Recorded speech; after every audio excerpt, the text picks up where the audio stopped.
OnlyFans, I would get a cut of their earnings, and then they cut that shit out quick. But there was like a window where like if I referred like anybody, they would give me a cut of all their earnings, which was dope. So you're saying that you know someone at OnlyFans? No, what I'm saying is when OnlyFans first launched, you were able to refer people and get commission on their sales or on their subscriptions, which is dope. OnlyFans is a UK company. Like, they really need an American disruptor company like pay-per-view. Wow. Right? You have Danza, which is... Okay, hold on. Oh, I got it. So we're here with... Greg Monterrosa.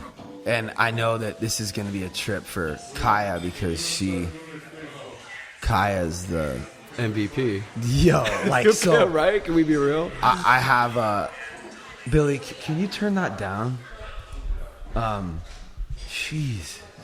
Hey, you know what? You created a monster, bro. It's your monster to feed. I love that. Good. I love that. It's the oldest one. So. Bye. We just finished the meeting. It's a little crazy, and sometimes the only way to get it to be chill is just to go. Right. We're going. So Greg introduced me to so we're going to talk with Greg for a minute, and then we're going to move over maybe to Delaney, or we'll see where it goes, because we also have Delaney here, who's a friend of the Evigans, I met her through Jason and Victoria. She was hanging out over there with them and that whole crew, and Danielle in the background with her laugh. You gotta love it. You gotta love it, though. Dude, I'm obsessed with it. Okay, so, but Greg, dude, he has this startup program in Westlake, and he introduced me to Kaya, who edits this podcast, by the way. Well, we don't really edit it. It's just she uploads it and picks out like the clips that are going to be on Instagram. And she also is pretty much like running my YouTube. Love it. Which we just got to like 20K. Congratulations. 21K. I mean, bro, YouTube is fucking so hard. Right. To grow on. And I've been at it for a while. But she's dope, dude. She gets it. She knows where to put sound effects, how to do the text. She's just a good editor. And she's just, like, I don't know that she's listening to like the entire podcast, but she's listening to enough of it to pick out a dope clip, have like, you know, like a tagline. She titles them. So she'll trip that I'm talking to you. Same with Serena. So let's just try to keep it down like a little bit. You feel me? Serena, bro. Like, Kai introduced me to Serena, and these are they're both like 23 early 20s, or 4. They're these both like really cute, like hip girls that are helping, that are just, I don't know what I'd be doing without them. And it's because of you. So shout out to Kaya and Serena for bringing value to Pat's life. Yo, but like Greg though, even like, yeah, so Serena, she goes through all the footage we upload to Vimeo, and she's been putting together this like reality show that is just, I mean, bro, the pilot is so fire. Like, I was crying at the end. It's really my life's work, because I have footage from when I was, you know, my whole life. Right. I have footage because I carried around the JVC Handycam when I was on drugs with the dreadlocks. I had footage from the house over there. I have footage from all my different bands, even when I was with Jason on the tour. Wow. I have footage of us in Delusion, like on the tour bus or in his dad's motorhome, just fucking like crushing. I feel like this is your calling. Like you knew it somehow. Like yeah, like you know, sure. like not a lot of people have like that they can say. Like I can't say that I carried around my whole life. No, yeah. You know what I mean? Like, yeah, it kind of gives me. Like, I felt like you knew your purpose. You know? Well, yeah. So my dad always filmed, and his dad always filmed everything. And I've always been inspired by people like Harmony Korine or like Vincent Gallo. And Billy's going to be annoyed because I always talk about this. But fucking Joe Rogan talks about the same shit all the time. Right. So I'm just going to keep talking about it. Real life, but not like, I don't like reality show. I don't watch them. But I want to try to do something different where it's like actually real. Larry Clark style. Yo. Come on, bro. Yeah, What's okay, up, rockers, okay. kids? Let's go. Okay, so you know. But so Serena's been like putting together, like, dude, she's a real artist, you know, and she's a young woman who understands. Most of our followers are women, right? Because guys don't really want to hear another dude talk about like his feelings. Straight right? up. I don't know. It's weird. I think we'll get to that. I mean, we obviously have a bunch of dudes too that follow us, but like for the chaos. I don't know, man. It's I don't know what it is. Right. But well, keep feeding the beast. You know? Yeah. So it's nice to have a woman's touch on the stuff that we're doing. And yeah, so thanks for totally. And you got me. You were like kind of instrumental in me finding Nate too. Right. So like. To back it up, so like I came across Hyper Crush, what feels like 100 years ago. I like dated some girl who took me to a show of this band that was like all neon and colorful and everything, and I was like, oh, that's dope. And then we reconnected at Core Power Yoga. Right. Shout out to them over there. Right. Keeping us sweaty and disgusting. Just trying. I miss that place. Yeah. So this thing moves. So if you want to chill, you can chill, or however you want to sit, whatever. All right, we good, Mikey? So who are you? What do you do? What's up? Yeah, so I'm born and raised here in LA. Grew up in South Central LA. Grew up tagging, skating, going to raves. So I'm a prodigy of LAUSD in the 90s. So LA was a shit show. It was like violent. It was chaotic, but it was my Los Angeles. Mm-hmm. So that led me to launching a startup about 12 years ago that outgrew me. Dude, about 6 years ago. Something's not right here. Oh, good man. We got to figure out a way to get you guys comfortable. There we go. There we go. So that did it. We just tell us what. Maybe we need to get chairs. We don't know what the fuck we're good. We're doing here. Are you comfortable? Right. Okay, go. And you've got a puppy behind you. Yeah, right. Diana. Right. You know what's Damn. up. So this fool grew up in South Central. Yeah. But like, till how old were you? Oh man, up until like my early 20s. So then my attitude then was, all right, I refuse to be a product of my environment. Okay, I'll just do this. So I went on this journey of like, where does the wealthiest person I know live? And at that moment, they lived in Lake Sherwood. So that's what drove me out to this neck of the woods. And by this neck of the woods, for those people listening, it's like north of LA is this beautiful community beyond Calabasas. Hold on, why did you just wanted to go to where the fucking money was? Exactly. Dude, so I love that. So like being from LA, like so there's a dope. rat race in LA, right? That people are like in. And I was like, wait. Like, I got this LA hustle in You're me. so smart. Let me go bring value to somebody. So then that led me to go work for this guy named Angelo Mazzillo, who started this company called Countrywide Home Loans that like blew up. We turned into $1 billion company. I got to go on that ride with them. But my paper wasn't right with them. And so he suggested to me that I go work for a startup. And this was like 20 years ago. I feel old. So he's like, you need to go work for a startup. I was like, what's a startup? He's like, a tech company that scales fast. So then I did that. I went to go work for a startup. I was employee 6 there, helped them get acquired, and like I didn't get compensated. So I was like, wait, I'm on the wrong end of the spectrum here. Like I need to be a founder. I need to solve a big problem. So then that led me to launch this business called mylc.com. I launched it. Hold up. My LC? Right. But what was before that? So I was working at Countrywide. What about WeWork? No. No. I can get there. Oh, I'll get you there. But wait, there's a spot in Westlake. Right. We're not there yet. No. Oh, okay, cool. Sorry. I'm sorry. Nah, it's all good. So I launched my startup. It outgrows me. I bring in somebody smarter than me to build my business. So imagine bringing in a CEO for learning to lose, and you're like, your responsibility is to grow my business. Take your MBA knowledge and just implement it into my business to grow this. So I did that. I hired somebody smarter than me to replace me.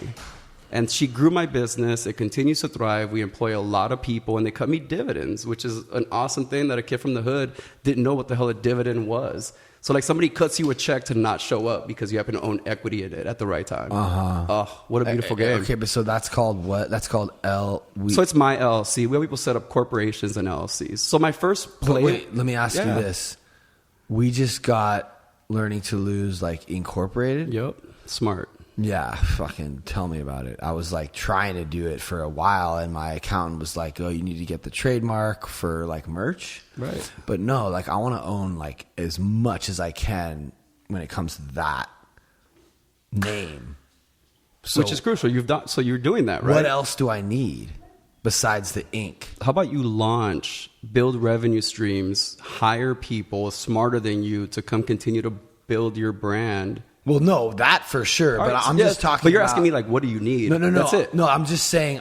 Paperwork wise, Well, no, I'm saying as far as like owning that name. you own it, If I have an Inc. right? You own it. Well, then what's an LLC? It's a separate legal. It's a separate type of entity. So I'm good on the Inc. You're good. So now That's you're it. now That's you're, all I need. Yeah. So now your responsibility. I is also to- got the .com too, Right. by the way, which is starting to become worth more. Right. Dude, and you know where the name came from, no? No, let's hear it. Well, my friend wrote this song. My friend Dane, who died of cancer, who like I was in a band with. We played with Delusion, and it was this punk band, and he wrote this song, and then I was trying to make the movie, which I think I don't know if you saw the trailer. Yes. I was trying to make this movie, and it was called Learning to Lose, and then I'm like, yo, fuck, dude, I need $1 million. I can't get it. And then it was like, all right, well, we'll do the podcast. It's called the Ridge Podcast. And then we started talking more about like learning to lose. Like we started talking more about like recovery and shit. We're like, we should just call it Learning to Lose. And then I'm like, yo, like I want to do something. What I can't make a movie, so let me just film what's happening in my life, because I just want to film and direct whatever the fuck I can, because that's what I am in my heart. And then I was like, oh, maybe we could call this Learning to Lose with like the ridges. I don't know, it's weird. So how did Billy come into your life? How did you two connect? Well, he's my sponsor. Okay. And that's pretty much my original like co-host or whatever partner in the podcast, Wickham, kind of just like he's young and needed to go live his life a little bit, and kind of just walked away. And I don't like doing shit alone. Like I don't want to do anything alone. I want as many people doing the shit with me, you know? So I'm like, yo, let's do these together, because he's kind of like, he brings the cool, calm I'm the wisdom. opposite of Pat. Yo, we're like the opposite. Like, I'll ask you questions like about your childhood, how you grew up, what you felt like, what's your heritage. That interests me. That bores the shit out of Pat. Not really. I mean, not really. What are your challenges or your traumas or your motivations? Things I mean, like let's like brush over that. Like, you know how when you're watching like the Tom Petty documentary and they're like going into like where he was born. I'm like, I don't really care. I care like, when did his shit start popping? Right. Like what was the first single? What was the tour? Like, I love the part in the movie when the guy like is jumping up and down like, oh my God, our song's on the radio. And then you're like, oh my, and then they start getting big. So I guess how they're raised is important, but I don't want to like see, that's boring to me, because I know that. I want to know who the person is. Right. Who is this person? What is their soul like? It's good. Because how's it go? Like, so I heard somebody say like my overnight success took 20 plus years. Yeah. You know? Well, no, but so he wants to know like what's the sauce? Like what went into Well, like that, this and when you dish? say success, what are you talking about? So like financially and what is Well, my metric of success is happiness. Yeah. So like I will never have enough money. I came to that conclusion that regardless of how much money you make, it's never enough. This one time I went, okay, so you do well. You have a good income. I'm happy. I don't know if I have a good income, but I can sustain myself. So you're married? No. Oh, you don't have kids? No. You're just cruising? Yeah. Bachelor? I have 2 crushing? girls, 2 daughters that I had. Okay. Fresh out of high school, which were a blessing because they helped me man up real quick in life. Wow. Kids will do that to you. That Like, you gotta happened to man me up. too. Yeah. Right. So that's what led me to move out here, right? I want to raise my kids in Okay, South so Central. let's let you finish your thing. Right. So you're at the My LLC. Yep. and So I step away from that. Uh-huh. I bring in somebody smarter than me to grow my business. So I have this house in Malibu Lake that's like the Lost Boy house. And I've got this buddy of mine who's a talented musician living on my couch. And I'm like, you're so talented. Why are you so poor? And what I realize is that musicians just don't understand business. Like, I just want to create. No artist is Right. good at that. So I was like, wait, let me take 20% of whatever money I help you make. And he's like, let's do it. So then I put them on a tour, and they never got off that tour. And then that led to other bands. And so, Would we know who? nah, just local But homies hold from on, out here. Billy, this guy hit me up on Instagram. Okay, I already know this dude, but he said, like, you said, let me help you with the Learning to Lose brand. Right. Yo. Because I see Like, what Pat and Billy are trying to do with the okay, brand. can I Hold on a ask- second, though. Like, please, bro. Because this thing is like, something's like happening. Right. No, it's happening. People are sending me videos and they're resharing my shit and they're like using the like there's 6 million like hits on the Learning to Lose hashtag. 6 million. That's and it's dope. only been, because if you can build the hashtag, Right. I'm like, I get all the shit, what to do, and I'm trying to help him learn. But yeah, bro, I would love to. No, that's a given. I would love for you to be a part of this in any way possible if you're available. Of course. What motivated you to do that? What did you see that you liked, or is it just because you knew Pat, or what? To reach out. So I've known of Pat, and then I see what he's doing with people with the whole Learning to Lose brand. So we're so caught up on winning all the time, which is awesome, right? Like, I'm supposed to thrive. I'm supposed to win. But with that, I have to learn how to lose as well. So I work in the venture capital world where VC, like investors, take more losses than wins. So you have to be okay with losing, because if you're not okay with losing, You can't play. You're not going to sleep at night. Bro, that's right. That's it right there, bro. You have to lose 9 times before you win on the 10th. Right. If you lose, if you can't handle losing, you're just gonna be like, fuck this, I'm done. Right. Fuck the winning or losing. Right. It's like just play. Right. So you have free time then, because are you full time in work or? So during COVID, my buddy and I were just sitting around bored. So we launched a retail store in August, which was awesome. So retail online, or you have no, physical retail, and we sell nothing online. So my background is tech, and I was like, let me eat what I cook as a chef, right? So like, imagine a chef making you a meal, and he doesn't taste the meal he's gonna serve you. He really has no idea like what that meal tastes like. So it came my time to like eat what I cook. So I signed a lease on a space on Ventura and Fallbrook in the Valley, August 1st, and by the 21st we launched. And so to date, the space has paid its own rent, it's paid its own bills, it's thriving, it's building community around like fashion designers and people here in LA, and it's awesome. But I own my time. So, all right, man. So I build my team. Paul? I build my teams Good around night, my life so I Jonathan. can own my life. See you next week. Good to meet you. Good to meet you. Yep. Next week, We gotta get you back on here. yeah, I'll be back next Monday. All right. Book it. All right. Good night. Billy, you can't let it just be dead for that long. You gotta talk. Keep talking, bro.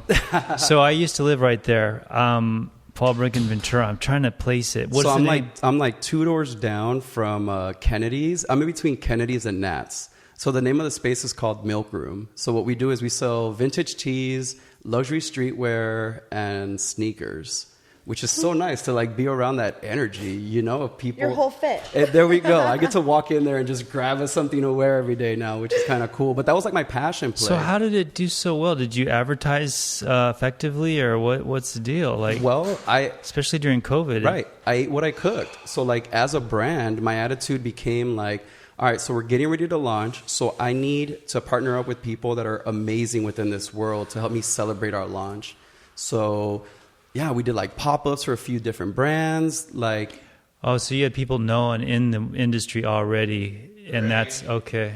so what happens is we thrive in community. Monterrosa. Greg Metro. Greg Metro. Yep. With Myself. yourself. Right. And he introduced me to Kaya. Right. And sorry, I'm just do a quick little post. No, that's all good. Delaney here, which is so cool. I mean, I don't even know how she ended up here. I mean, Danielle. But like, that's the cool thing about what we're doing is like, if you know me and you're trying to like be a part of something where we get to like grow and look inwardly and like, I don't know, just if you're trying to like do better or look at some shit and talk about like how we can grow and be better, like just come on by. Right. Or hit me up. Right. I mean, look, our meeting on Mondays is it's not solely for alcoholics. It's for anybody who understands the mental obsession, the how ego and fear can take a hold of your life. And I'm 6 minutes away from here. Fuck. I think you ride your bike in front of my house every now and then. I'm in Old Agora. Where in Old Agora? I don't It's just really like wanna put I that need. out there. Look at this. You know what I'm Bro, saying? Get your address, bro. I'm trying to. I got to do everything. I got to post. I got to do this. I got. Yep. I got to get the BTS. But you wouldn't have it any other way, bro. No, I would. You would, though? Are you kidding me? Mikey's finally able to set up. He set Right. that up. I didn't even have to be here, Right. and then he set this. I used to set all this shit up. No, bro, that's not true. I want help. I need help. Ridge is just running itself. Right. As it should. I know, but I need something. It would be nice if I had someone here, Right. like a Jamie. Yep. You know how Joe Rogan has he has this guy called Jamie. He's like his IT guy that could be posting, and it's getting there. Right. So that goes back to your question, right? Like what helped it? It was community. It was me being able to identify that I can't do things on my own. So I need to bring in players and let them play on their strengths at that, right? So that's why the band stuff led me to buy a one-way ticket to Paris because every night felt like Friday night. So before I left to Paris, I emailed a bunch of VCs and I was like, I'm this startup guy from LA. I'm coming to France. I'd love to bring your startups value. So my whole mantra in life is give first. So what happens is if I bring value to your life, like we all get to pop off. The worst thing is being the guy who pays for everybody's dinner. Like I need a community around me. We're fighting to see who pays for dinner, right? But the only way I can do that is to build my friends up. So yeah, I've got this one young lady who's like loves making TikToks. So I'm like, dope, you get to run our TikTok for our store and I'm going to pay you. And it blew her mind to her like, wait, you're going to pay me to post on social? And I'm like, yeah. Who is that? Oh, my secret weapon, bro. My secret weapon. Who is that? Some young lady, you don't know her. She's out in the valley, moved out here from Vegas. Okay, I got two Pats here now. This guy's got high energy, man. Go like make sure your mic is Gotcha. pointing at your. Yeah, There we go. yeah, Ooh. yeah. ASR, or what is it? Yeah, we just want ASR. to. So if we're gonna talk, we just want to try to keep it. It's a directional mic, so we want to talk into the mic, and we want to try to keep it about Fist a fist. away. There we go. A fist. If you're gonna yell, move back, and if you're gonna try to have like that like, you can go closer and talk too. Wow, yeah. He's got. So I dipped to Paris. Yeah, Are you always this kind of energetic? Are you excited right now? Life is just so good. Like, how can I not be full of energy? Hold on, you're not an alcoholic. Are you sober? Or are you are sober? Well, I drink every now and Yeah, then, yeah, but it's okay, not cool. like for me to escape. It's more No, like yeah, you're just a normie. right. But, well, My you're- dad you're- died an alcoholic on Lancashire and Sherman Way in an alley. His body just imploded. And you're not an alcoholic. My stepdad. Delaney. No. But we have. Do we have a mind? Any kind of mental? Would you say that you have any isms? Of course. Right. Yeah. Like what? I have my flaws, like, definitely with eating. Right. Yeah. That's and like the my, big one. My with girls. obsession, yeah, with like looking in the mirror and thinking that I'm like not good enough, and like, you know, my I love body that. and judging myself, and I obsess over it, you know, and it's a daily thing. Well, so. hey, I really appreciate you getting honest and vulnerable about that, and I think that once we start doing that, we realize how many other people, like you just said, what can we give to someone else? So one of the cool things about AA is when you go to a meeting, you hear your pain from the podium. Mm-hmm.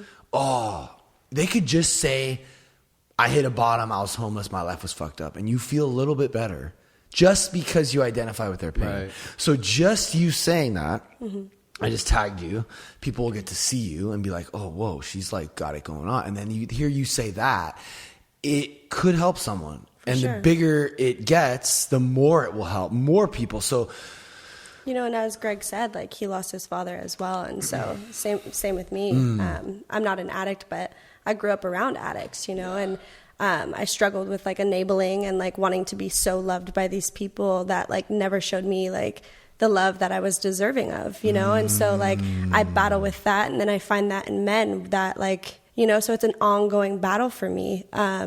But yeah, definitely, like I have my own triggers, I have my own traumas, and you know, but it's like totally okay and normal. for sure. All girls are like that.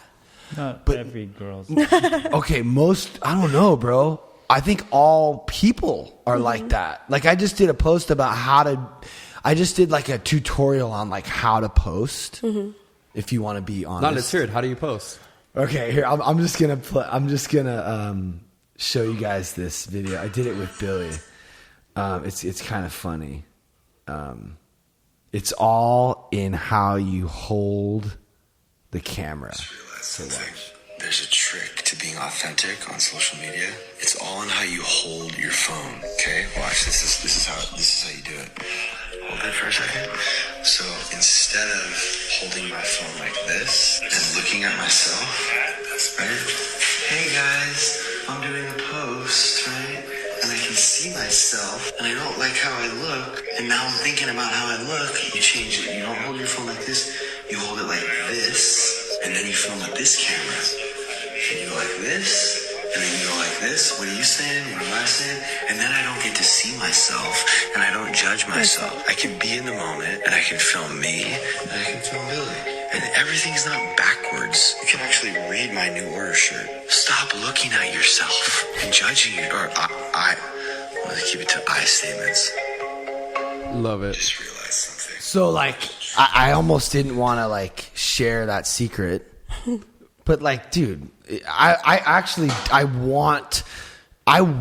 think that if people could be more like honest and I actually think it could help like the human race. We literally don't give a shit. We're filming each other. I get out of bed. I'm all, my hair's sticking up. Right. So we're kind of like the anti-influencers. Right. Oh, I like that. That's what I'm You might trying need to throw that on a shirt. Yeah. Yeah, that's what I'm trying to That coin. could be a learning to lose product. Yeah. No, and I want to like I want to try to just have as many people as possible a part of this movement, you know, and like I think that you could be like an amazing champion of like if you want. Sure. We need more people like Delaney, Right? You know, who like when I go to her page, I'm like, damn, like, well, how many followers do you have? Like 28K. Yeah, like I'm looking at her page going like she should have 28,000. Well, wait, for people listening. Or no, 28. What's the handle for people listening? 228 million, whatever. Like, and I think you You're can. awesome. Here's the thing though, is I think right now you can have that, I believe, if you're willing to go a little further than these other girls who are scared to talk about what's I agree. real. So I encourage. And that's why my first post, like, I opened up my heart, like, the other day. And it's so crazy that I'm here, like, in this moment. Because, you know, my posts were more of, like, signified for, like, you know, brands and swimsuits and fitness. And, it, like, just God came over me and was like, no, like, you need to open up your heart. Like, you've been through some shit. Like, you have a story to tell. Like, you have a mission. Like, your heart is, like, wanting to help people. And, like, I sat there and I, like, journaled that day and, like, I just asked God, like, how can I help somebody today? And I just got out of self and I said, hey, like, let me write down and like, hopefully that this post about my dad and my struggles within these last 2 years, like I could help somebody and like show them like my heart. And it got a lot of views and it got a lot of feedback. But that doesn't matter to me. It was it does. Yeah. It was the fact that I impacted so many people. And that was like what my hope was for that post. Yeah. You know, I mean, but the thing about this is like, it's almost impossible to detach ourselves from the results because I mean, I want the shit to do good. I'm not even gonna front. Like, obviously, I want it to do good, and I want to know that for the dopamine effect or for the effect on other people. Both. Okay. So when I a little while ago on the first episode of the show, I talk about. So I film my conversations with my therapist. I'm FaceTiming with him, right? And I'm talking to him about how I posted me crying about my friend who died of cancer and how this is about him and what I learned watching him die, realizing, like, fuck all the bullshit. Right. Like, this dude just wanted to like hang out and have lunch and like be my friend and like cherish like relationships and stuff. So I kind of like fell back a little on the hypercrush shit when he was dying. Well, it was also just it was falling back on me. Right. You had like Avicii who's fucking 20 crushing it in his room on a laptop. Or Skrillex, like, bro, we heard Skrillex and we were like, okay, now what are we supposed to do? Right. This fool's like insane. So it just got to be really hard, right, in the competition. But I learned something there that led to this. But I was just crying because I just got, I mean, the shit was starting to blow up. So like we have like, I also feel like there's nothing wrong with saying how many followers you have. I feel like there's this fucked up, like right. negative, like biased, like you're not supposed to care about that. It's like, Right. sorry, I do. Right.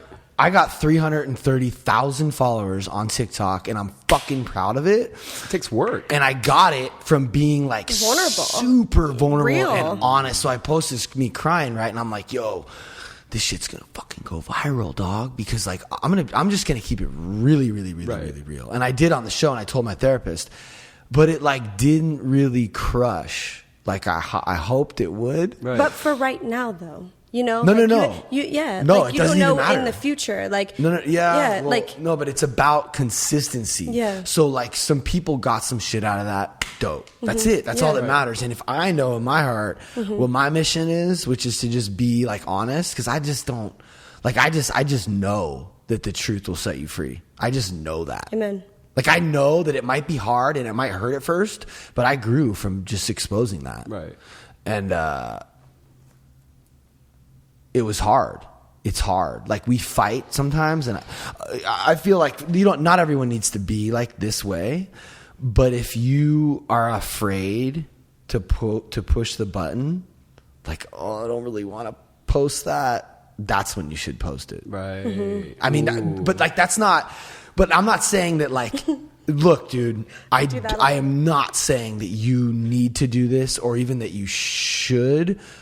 I kind of feel like you should, but like I don't. That's just you don't have to. Well, people are buying into your authentic self, and that's what's allowed you to grow your base. But when it gets really hard is when the haters start to show up. Which is a given, right? Yeah, and I never really seen anything pop off this fast. Like Hypercrush kind of did, but like the hate didn't really mean as much because it wasn't personal. Aren't you not supposed to go through the comments? Oh, I after a don't. while? I don't Right. anymore. Because they're Like once you talking hit a about- certain level of followers, you're not Yeah. supposed to go through your comments because it's just going to break your heart and fuck your day up. Oh yeah, totally. Coming from an empath, I'm like at 30K, and I can still get some hate, you know, because I'm out there like in a bathing suit, and somebody's like, "You're fat," and I'm like, "Oh, you know." Hold on a like, second. Messes with me. Are you they know? no? But what are they actually saying that's like hurts you? Do you really get negative comments? Yeah. Okay, so the sign. Like what? No. But hold on a second. Like, There's like, but once you start getting those negative comments, it's literally like. It's like a level. It's like you got to that Leveled point. up. You literally leveled up. You got to a place where people Yeah. feel comfortable enough to talk shit because because you're actually touching more people than like the people in your little. The simulation is Yeah. like level up. Yeah, it really is. So, but sometimes. I mean, when you're posting something with your wife and something that's super personal and intimate, and then they hit you with like she's out there getting her back blown out in New York. What? I heard that shit, and I was it's like, crazy. You guys, we're watching the end of a marriage. Do you watch like our TikTok yeah. ever? Well, not TikTok, but I watch your reposts and I watch your stories on Instagram. On Instagram, yeah, yes. and you've reposted it, and that day I like fell. Like my heart was just like, man, like Pat, like I know what it's like, man, like you know, like I've gotten like you're fat, and like it's been like stuck in my head because I'm like, okay, all day it's like circling and circling and circling, you know. So I couldn't even imagine like what your heart was dealing with, even though you know that you and Veronica are just like this power couple, you know. But like it's still it's a comment from somebody. It's Yeah. gonna mess with you, like, And we're like regardless. we're insecure. Yeah, for sure.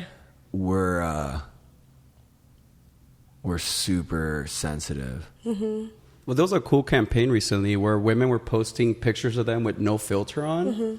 And that was so cool to see happening on social media Yeah, where that's like what's people of that up. caliber were like, this is me being vulnerable, right? And it's just an image that's like no Lightroom, no Photoshop, like just me being vulnerable with my stretch marks or me being vulnerable with the grays in my hair, whatever it is, right? Yeah, and when you think of if you really if yo, like Kim and Kylie, like, yo, like every single post is so like curated and like particular, and I don't know, maybe one. No, you do know, bro. Kylie posted a picture with some certain sneakers on, and the price of that sneaker went through the roof. Because Right. she was rocking. There's no brand endorsement deal with Nike. It was just like her rocking a certain shoe. Like the impact. Oh, you mean have. like she didn't even get paid for it? No, she was just everyday her, and like I don't know. It's gonna be it's gonna be hard for the culture to change. You know, it's gonna take a lot of time.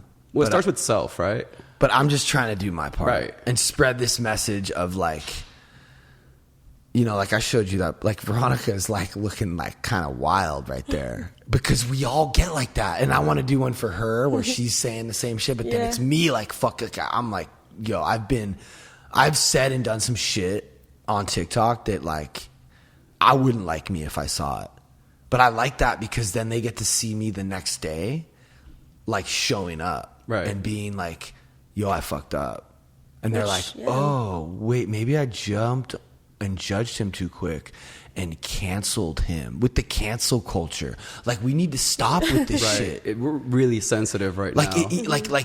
okay. Right? These times, people are so sensitive. Like, it's dangerous. I just feel like we're onto something bigger than just like sobriety. Right. So, Billy, what's your take on this whole social media explosion that's happened with Pat as a sponsor? Seeing it, because I'm sure you were there, like pre-TikTok, pre-all this. But it's not about me, because Right. it's the Pat show. He always says, and I want it to be more about like this idea of he's just over talking about social media. Okay, that's in fair. general. Are you, Billy? right? We talk about the same thing every time. Okay. Which is fair. Right. Yeah. It's boring. What inspires you, Billy? Like, I want to, like... Well, I don't know. You know what I'm saying? Hold on, though. Meanwhile, right before the podcast, what was he doing? It was... Hold on. Tell us what he was doing, Delaney. He was teaching me how to TikTok. He was showing me that What you happened? can't hold the camera So like what happened this, there? and you gotta go like this. Look, bro. Why were I you doing am not that? against social media. I'm against listening to Pat talk about his same struggle every time. I'm not against it. I'm not talking about a struggle. Well, yes, you are. You're talking about your challenge, your thing with this. No, social I'm talking media. about, but I feel almost insignificant in the podcast anymore because you've made me feel like what I am interested in is boring. Well, no, I want to. Let's go. Let's no, talk I don't about even it. really want to because I'm like, maybe I am boring. Maybe what I think about is just boring. I never said that. See, and I'm just trying to know what inspires a guy. Like, what Yeah. motivates him? What is like your desire I mean, with look. this learning to lose movement that you guys Yeah. have built here for yourselves? But also, you need to jump in, dog. Like Well, that. So I have so, like zero interest. No, I'm saying. Well, then say something that you're interested in. Like, so this is good. I like when this happens because this shit is fucking real. Well, this is real. And this is why he's in the situation he's in, because he gives up. I'm gonna fall back. I'm just gonna give up. But I think he has so much more to offer, and that's why I want him here, because I want him to call me out and I want him to do this shit. But bro, like, if you're not saying it, and if you're not like jumping into the conversation and being like, yo, why the fuck are we still talking about this? What about this? And change the direction of it, then you can't like you gotta be vocal. You know what I'm saying? Like, that's why you're try here. To talk over Pat. Fuck yeah. Is that possible? Of course it is. Anyway, I did. Yeah. So whatever. There you I go. don't- So he I'm just not- gives up, and it's not healthy. And me, on my end, I'm not gonna like, fight to speak. Right. Bro, You know, we've whatever. both asked you to So, like, on my talk end of the about fence- what inspires you about learning to lose. I love his question. Well, the concept's inspiring. I mean, it's not till you're fucking. Can you speak up and like into the mic? What's wrong with you again here?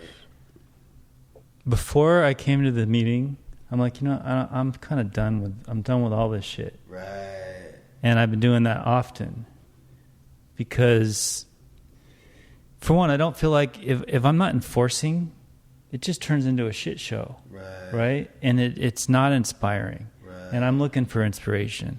I mean, that's what I want now. That's what I want to sell, right? Or give away or whatever, because that's the essence of life. Without inspiration, which I believe comes from God, you're just aimless, right? You seem to have a shit ton of inspiration. I don't know why, but that's cool. I get to wake up every day. We can start there. And I have many friends that don't get to wake up. Well, this sounds a little bit like bullshit. What do you mean I get to wake up every day and that's why I'm inspired? So I grew up in Los Angeles where the estimated lifespan was at 23 you were dead, at 30 you're a senior citizen. So that's what part of LA? South Central LA, I know, okay. Right. So people die there. So the fact that I'm not dead gives me enough reason for me to celebrate and wake up inspired, right? How can I go out there and crush it today? And as bullshit as it sounds, that's my reality. I get the choice of waking up every day and saying, I'm not going to choose depression. I'm not going to choose sadness. And I'm not going to choose baggage. Well, how in the hell did you come up with that? Were you a kid when you did that? Was that a decision or you just built that way? I mean, because you'll see a lot of people in South Central ain't doing shit. Right. So at 16, a teacher handed me this book called Awaken the Giant Within by Tony Robbins. And she was like, don't come to class. Because I was busy tagging, throwing raves. And she's like, don't come to class. Just read this book and you'll pass this class. So then what that book taught me is that I don't have to be a product of my environment or my past. That I get to dictate my today and my future. So at 16, I felt like that was some people call it your third eye being open. But I was like, wait, just because I grew up in a 1-bedroom apartment with 6 people in there doesn't mean that that's who I get to become. That's where you grew up? Right. What's your heritage? So my mom is from El Salvador. So is my dad. They got here illegally. I was born on Wilshire Boulevard at UCLA. And so my mom struggled. So my mom is my hero because this lady showed up to a country not knowing anybody, not speaking the language. And fast forward to date, she owns businesses, pays taxes, and is a U.S. citizen. So I'm like, if somebody like that can do it with the limited resources that they had, I'd be on some bullshit if I didn't wake up every day with a desire. Okay, now the picture's coming together. I know I feel like I'm just boring the shit out of Pat right now. No, it's not about Pat, bro. It's about you and I right now. Why? Okay, hold on a second. Why would you think that? I don't know. You just seem bored. And you're like, oh, now we got to listen to Billy yammer on about shit I don't care about that no one cares about. What makes you... Because you say it. You say it's just fucking boring and you walk away. I said that? Yeah. I said what you ask is... Well, then why would I want you to be here asking this question? Fuck if I know. I mean, it used to work. It used to organically work, but now some shit's going down. Maybe my ego got big. I don't know. I don't know. I think that this is... Are we making you uncomfortable? Not at all. No. I love this. Well, here's the thing is it's being real. Well, this is the type of shit that needs to be normal and not uncomfortable. Right? Right. So, this is some real shit right now. This could have just went from us talking about social media to you asking him a question. It didn't need to go to, there's some shit that we need to work out. Well, let me finish. Okay. It didn't need to go to, I didn't even want to come in today because people are cross-talking and I can't. I don't want to be in charge of the meeting. I just want to give up and walk away on it, right? And then also, that isn't exactly why, but go ahead. And it also it doesn't need to be, you can just come up to your friend and your sponsee and be like, yo, Pat, this is how I'm feeling. Yeah, so that's not it. What it is I feel like maybe the message is getting perverted. Well, I mean, it's just evolving. And it's becoming something that I think is really important, and it's this social media thing. I think it's a really big deal. It's the only reason anyone even knows about us or the fucking. I mean, without it, we don't have any of this. Right. You understand that, right? Yeah. So it literally. But I don't have anything. But you do. Okay, well, I mean, you can either be a part of it or you can walk away. Yeah. So we don't get to do any of this without social media. It's literally the ship it's the medium that we have that's available to us. We don't have any other. I mean, you want to make an HBO show? Good luck. Right. I've been watching that anyway. But I am, and I've been trying to sell this Are you the movie. only for- HBO I'm not subscriber arguing left? with the social media following, No, but what we're talking about because is then you can take them anywhere you go. Yeah, but and I understand that. But what we're talking about is creating like a lifestyle and like an ideal, like this learning to lose ideal, and trying to implement it into the most important, form of communication with human beings. So like you can't try to implement this into the news because they're already fucked. But maybe we can push the ball in a certain direction when it comes to people that do have a voice, like other, like let's start a revolution. I mean, but No, it's happening, I know, though. but hold up. If you want to go to like the school and put flyers up, like go ahead. That's all you. But I'm going to be on here reaching millions of people. I call it fishing with dynamite. So I think that, it's a conversation to have, and I actually love that he has like a different point of view, because I don't want to just be like cheering myself. I love that. No, but then Billy's order is at least from an outsider's perspective, is crucial. So like I walked into the meeting and he laid down some ground rules for us. Fuck yeah. That without those ground rules, it'd have potentially been a shit show, Yeah. right? But like we need that order. We need that person to say like, hey, let's simmer the fuck down. Like our lane is right here. Like let's not lose sight of our why. That's totally fair. Let's not lose sight of our why. Right. I'm going to use that. Okay. So our why is to spread the message of higher power, principle, living better, learning to lose is essential for life. But hold on a second though. Learning to lose isn't only about God. Well, you can call it principle. Learning to yes, it is. Right. Well, see, so I think that it's about embracing your flaws and your failures, and learning to like lose so that you can eventually and win. that's living by principle. But God is a part of it, but it's not. If you don't believe in God, it doesn't have to be God. Right. But I'm just saying that's not the only piece to the puzzle. And I think that if that's all you're talking about, you're never gonna.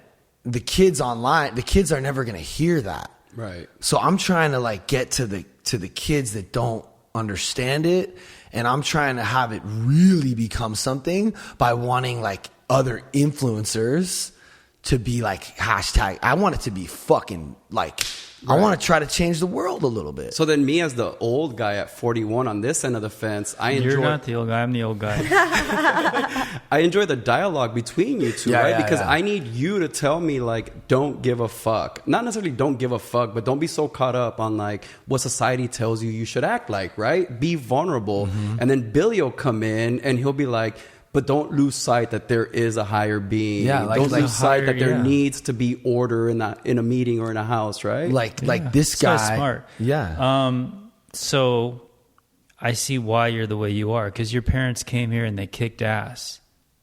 Right. And then you got a book. Right. That changed your life. I remember some teachers in high school changing my life. You know, it's just like. So you know, when I'm getting up, I'm yeah, he's bored. See. Oh. I'm like doing this. You just unplugged something. Can I ask a question for Delaney? Of course. What do you do for work? What's your profession? So I am in accounting. I run my father's businesses. My grandfather invented plastic, which is a thermoset plastic. So we have a business up in Valencia that I work Monday through Friday. But I just graduated, and I graduated with my esthetician's license. But my passion is to go to nursing school. And I did that. Really? Yeah. Wow. And are you working in that? Okay. No. Okay. But yeah, so I'm going to nursing school during COVID, so it's pretty cool. I also have a fashion line. It's called I Am Plenty, and I've had that since I was 21 years old. I also was a tour manager, but for my brother, my dad owned a record label. So yeah, but COVID kind of messed things up a little bit. So your dad had businesses. How many? He also invented a Balacore, which is a workout machine. It's a Bosu ball that's cut in half on 3 different layered benches. And right before he passed, we were going to be on Shark Tank. But another company came out with a different patent and had like a little roller thing. So it just wasn't our timing. But so wait, hold up. So your dad invented a certain kind of plastic. That was my grandfather. Oh, your grandfather. Yeah, my grandfather. It's a thermoset, so it's patent, and it's Did that make him wealthy? Yeah, wealth came with it. Yes. And that generated down to a legacy to me working and being able to have a roof over my head. And you guys are holding on to that. Absolutely, because a lot of times the kids lose it. Oh, yeah. You know, especially if they're raised in wealth, they just don't know what it means to work and the struggle. My dad taught me. I chose, because I have a brother and a sister, I chose to want to keep this legacy going. And I watched my dad work very hard, and I watched him with, his addict, he was a functioning addict. So I watched him struggle with that as well. So I learned that,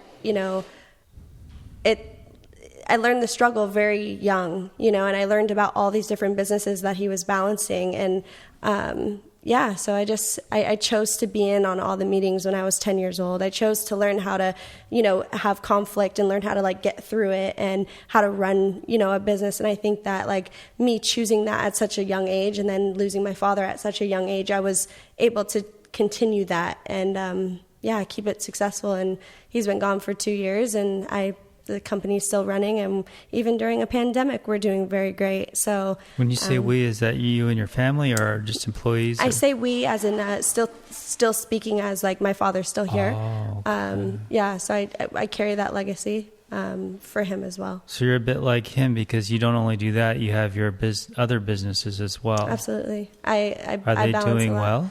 Yeah.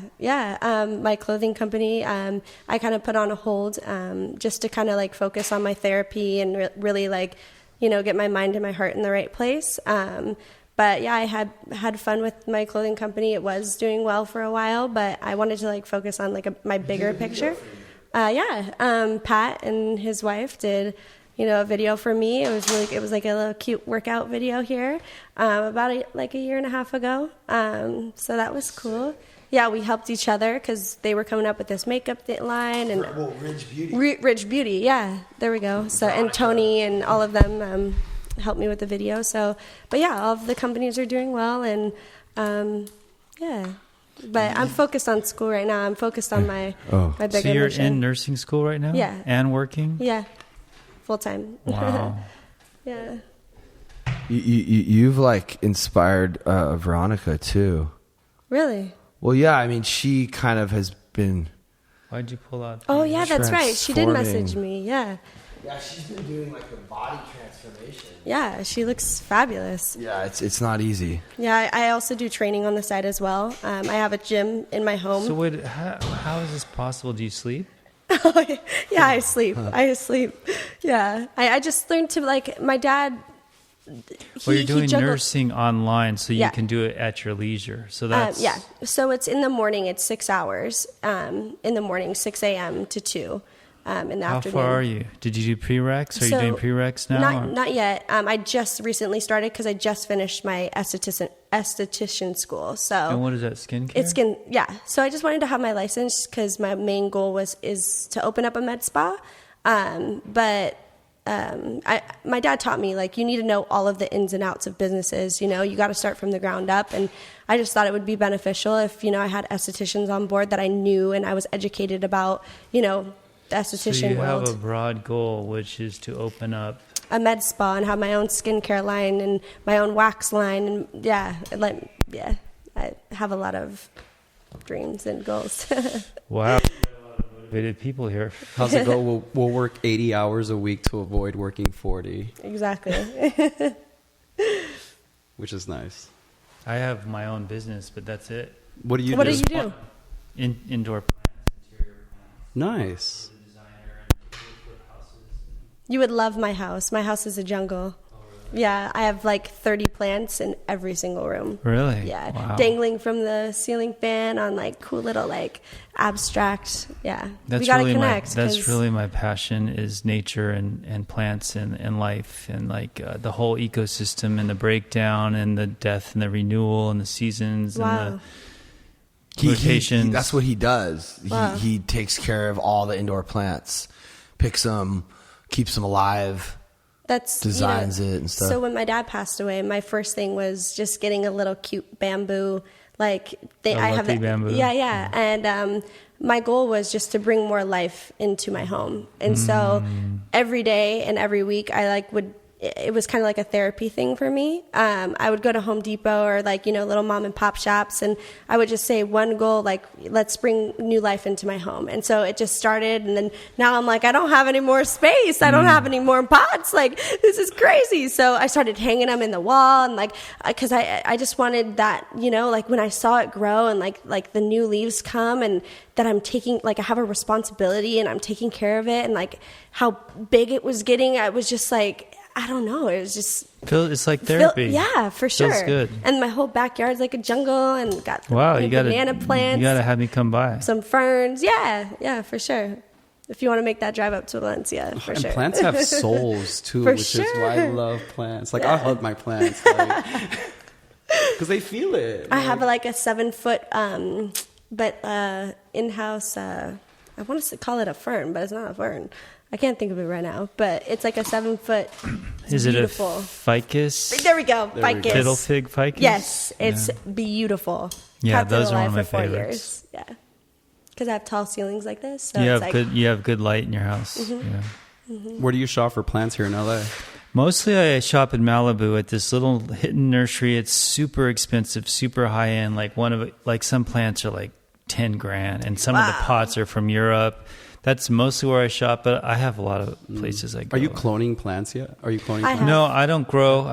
I just buy from Right. growers, middleman. Actually, yeah. This buddy of mine cloned me a piece of his like night blooming jasmine, and I felt How so cool. honored. He like clipped it and did this whole Yeah. root therapy thing, and like shape now aside and put it Those in a little smell so jar. good, yeah. so now it's like it's beautiful to see like one plant come from another, Another, right? right? And you're keeping it alive. I love that stuff. Right. And then you can stitch trees together. So I like dove down this world in YouTube where this guy had a forest where it was like a pear apple tree. Like he would like fuse these different trees together. So like an apple tree would give you a pear, which was mind blowing. He had like this whole forest of that. And I was just like, wait, one day I want to have like in my backyard, like this morphed tree that. Yeah, what I'm super interested in is like self-sustaining, like having some land and maybe not 100%, but maybe 60 or 80% or something like that, and using solar and all that stuff and getting off of this system we're on right now. Right. I have a tree that's a California native in front of my store because I was like, it never gets watered, right? And I realized that like you plant things that are native to your environment, they require minimal care, which is kind of cool. Plus they just look right. Right. So let's go with you, Pat. Mikey, that shit wasn't even turned on.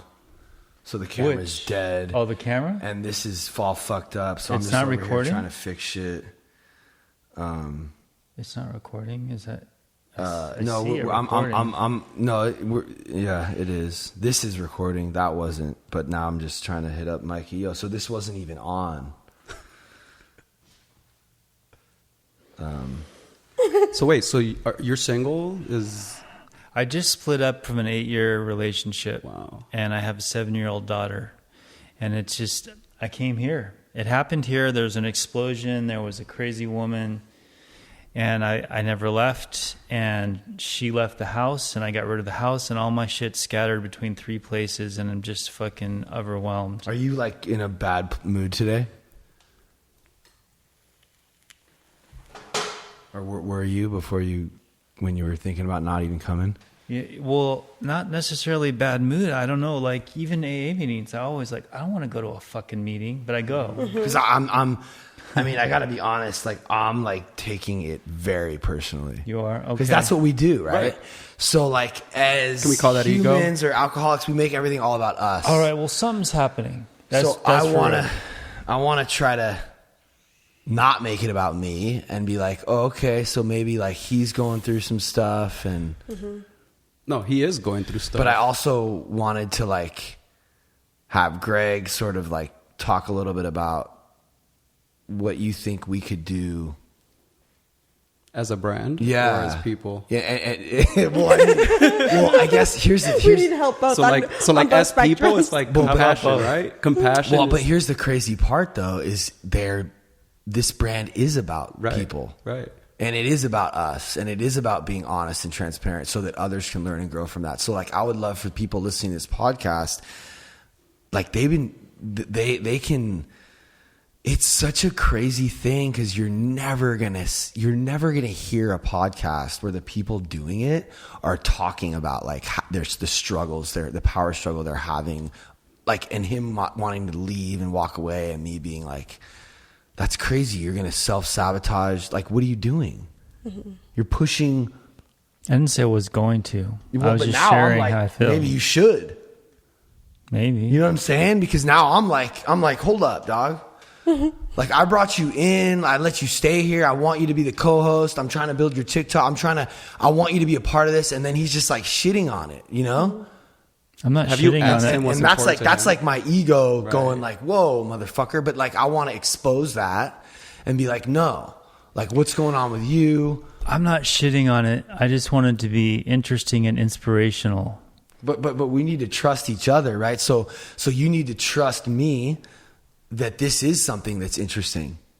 It might not be to you because you're a little older and like you might not be woke to what we're talking about. I know what you're talking about. You talk about it every time. Okay, but like trust that it's I don't know, can you trust me?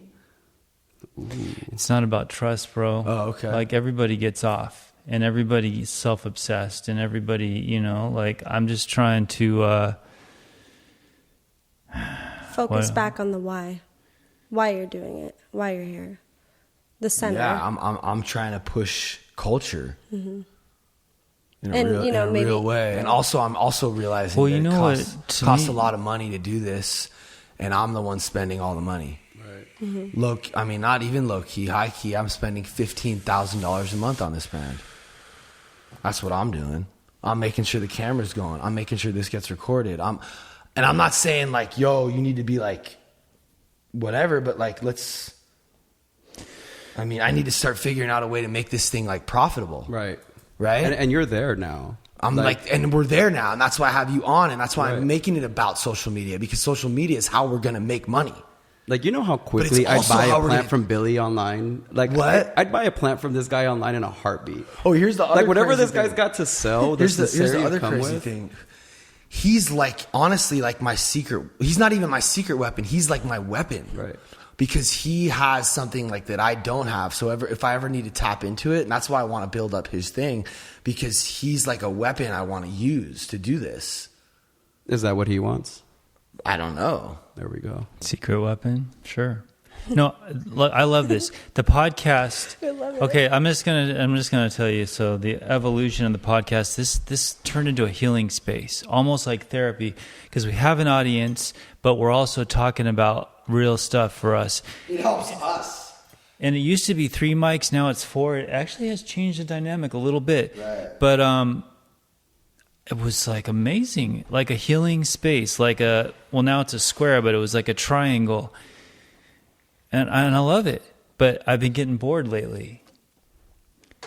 Not with the guest, but with the same thing. And maybe that's just part of being a part of a thing. Well, right now I'm like really, really passionate He's very excited. about this idea as it relates to social media. And And actually, this Social Dilemma, this documentary, have you seen it? part I of it. have. So that documentary Wild. inspired me in a way like where we could actually be doing something that's like a response to that problem. Right? No, you're doing it. Okay, so Like, I don't with think your vulnerability, with, Right, with, so with, I don't with this think- realness that's happening here now. Right, so- like, that's so- the realness the universe doesn't get. Right. So what I think is he's bored because he doesn't really understand maybe what So like I have a producer, Andy, right? He produced Wonder Woman. I can't even fucking believe I'm working with this guy. He grew up with me. His younger brother tried to get sober at Liberty House, which is a place that I got sober, and I have a sponsee there. Actually, I have 3 sponsees there now because I spoke on the TV, you know, during a meeting that we had, and 2 of the other guys liked my share so much that they asked me to sponsor them. One of them actually was just cooking meth in like a trailer, like you know, one of those trailers you tow with a truck. Right. They put that shit underground. Damn. And they got power to it, and they were cooking meth in this trailer in Kentucky. This kid is like full on like good old boy from Kentucky. He's got the accent. Both of my new sponsees do. I actually want to go visit Liberty House. I'm going to go to Kentucky and hang out there for a little while because we're opening a Sober Living. It's kind of wild. I think we put the offer in tonight on that. Did you see that house in Mount? It's perfect. But we're like going to buy it's in the literally house. Perfect. So this shit is crazy. And the guy was a pastor. Like it all is just aligning for you guys. It's wild. And I'm, so Andy, this guy who I grew up with, whose brother went to Liberty House, he, you know, he's trying to help me make this show. And we talked about the social dilemma. And we were talking about how he coined the anti-influencer. He's the one who came up with that name. He's like, this is kind of, I feel like this is, he kind of, you know, will you start that and stop it and start it again? Thanks, Oleg. He kind of, he was like, yo, like, this is kind of, my cousin thinks you're really cute, Oleg. Huh? My cousin thinks you're really hot. This guy Oleg, though, he's like a big part of the whole show. It's kind of crazy. I'm just telling you what she said. And he calls me out a lot too. Yeah, there's a lot to love there.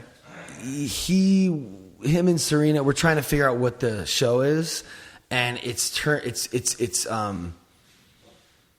like it's back to what we were talking about earlier with the vulnerability, and people need that, and they're getting help from it, and that's how we're touching people. That's literally the reason that all of this is becoming possible is because of that. Right. So I'm like, wait, like, yeah, that's crazy. Well, because when you started becoming more vulnerable in front of your phone is when the universe opened up and was like, we'll fuck with you now. So I get why he's kind of over that. But at the same time, like, I'm really excited about like the possibilities, like, as they relate to that, because we owe all of this to that. And it'd be a shit show if both of you were passionate about social media the way you are. I think it would turn off a lot of people. And that's why I need him, and that's why I want him. So what I'm wondering is it you don't feel confident enough to just be like, yo, let's shift the subject. What's up with you? Right. That's all it needs to be. Because you'd be cool with that. I would. You have no choice because he's your co-host. But when he hits me on the, like, it's all about you, and I don't even want to be here anymore, and this shit is getting boring, it's like, whoa, dog. Damn, you're getting punched in the neck. What did I do wrong? Right. I'm just trying to be... This just turned into a therapy session. You guys are the therapists, No, you're just... by the way. Do you not want me to be honest how I feel? I do. Right. Okay. I was just honest how I felt. I'm not saying it's right. Right. I'm not saying it's not self-sabotage or my own selfishness or self-centeredness or ego or whatever. No, and that's great. But let's not throw each other away. And I'm not throwing anybody away. I just shared how I felt. Yeah, I know. But it feels like when you say you don't even want to come, and that's, I think... Granted, Monday's like a 15-hour day for me because I get out of here at 2. No, but just so you guys know, the same thing happened last Monday. Right. I take Mondays off now. You didn't happen to see that, did you? I didn't. We have a post about him saying the same thing he said. So yeah, this is we're in the evolution of this brand and this podcast. We're in a place right now where I'm talking about this new idea that I think is really special and profound. And when I become obsessed with something, I like talk about it a lot. Which is fair. See, 'Cause I'm it's your glad we wife. had this talk, okay? Because Right. you're excited, and I forget sometimes. Pat's just excited right now. Yeah. Do we need to and- send them an invoice for this? Is that what's No, happening no, here? no, Are we but- gonna send them a Cash App invoice for this therapy session? But it also Let's add to his bill. But I also feel like we happen to have somebody, like we haven't had someone like Delaney. In on. what? In what way? In what way? She's like a real influencer. Oh, you are? Well, I mean, she wants to be. She's No, she is. I mean, look at her fucking Instagram, bro. She at her Okay. life. What's the handle? she is one of these girls. Delaney, can you share your handle for everybody listening? It's D_LUH. There you go. D_LU. So that's why I wanted to talk about it. I know it's like getting old and it's getting, but I think that if it was Go just comment on her latest post with the Well, look, banana the if you're tuning in on this Billy, podcast. I think if it was just Greg, I don't know that we would have went. Billy would have walked out of here. No. No, I think you're pretty interesting. Thank actually. you. No, but Billy, if it was just Greg, I might not have went that deep into the whole like presenting. I just love hearing people's backstories. That's all. Like, great. There we go. You're this person, you seem like this, but you're really a human, like everyone else, right? Absolutely. And you as well. Like, your background is like, I don't know what you want to call it. I'm not going to say fucked up, but you didn't come from like, We all come from fucked up backgrounds, Yeah. right? yeah, I did, he does, Yeah. you did. I don't know if you did. So but- me realizing that I wasn't special because of my fucked up upbringing was so liberating, right? Sorry, I didn't mean to. Well, in your case, yeah, but that's No, the Oleg, thing. come Like, here. how did you turn that around? How did you overcome that? Because there's, legions of people who I don't. had a kid, and like that just woke me up to like I need to man up, and I need to be who I aspire to be now, right? So like, But not everyone does that either. right. So you're special, in my opinion. Thank you. Yeah. So it was a choice, right, that I had to make of like, I had a session where I was sitting there and we were talking about like who I aspire to be. So at the time I'm 29 and they were like, what are your mannerisms at 40? Like, what do you eat? How do people view you? How do you dress? What do you do? And then they left me stuck in the mind frame of like, what's wrong with being that person today as opposed to waiting for something to happen always. So it was so liberating where I was like, wait, like I get to wake up and be like the best version of me for me. Like, fuck the world. Like, I'm in this game for me at the end of the day, and I'm going to do things that feel right for me. So it's liberating to like, I'm not going to say not care, but care more about what matters to me. Yeah. So like my friends, like I have a small circle in my life. Same. And- Got rid of a lot of people. Right. And that's by choice. I'd rather have like 4 people in my life that if something happens, like we're there for each other than a lot of like excess noise, which life tends to bring us a lot of excess noise. And like where I'm at right now, I just don't have the tolerance Yeah. for it or the time, right? Yeah. Same, so and Pat's crazy. one of them. There we go. Yeah. Oh, wait, I'm one of what? One of the 4 or 5 people in my circle. Yeah, so my shit is even crazier. I'm like, yo, bring the noise. Right. And let's see if we can like Do something. let's see if I can help you be the light or whatever. Right. And I've seen people leave, like Wickham, the kid who started this with me, and Rudy, the girl who was here. Like they were like noise, and they kind of left, and kind of like not in a cool way, like kind of hurt me a little, right? A lot. Yeah, like I get, like it hurts. No, me. I'm hella sensitive But then myself. they came back. Are you an Aries? Yeah. Me too.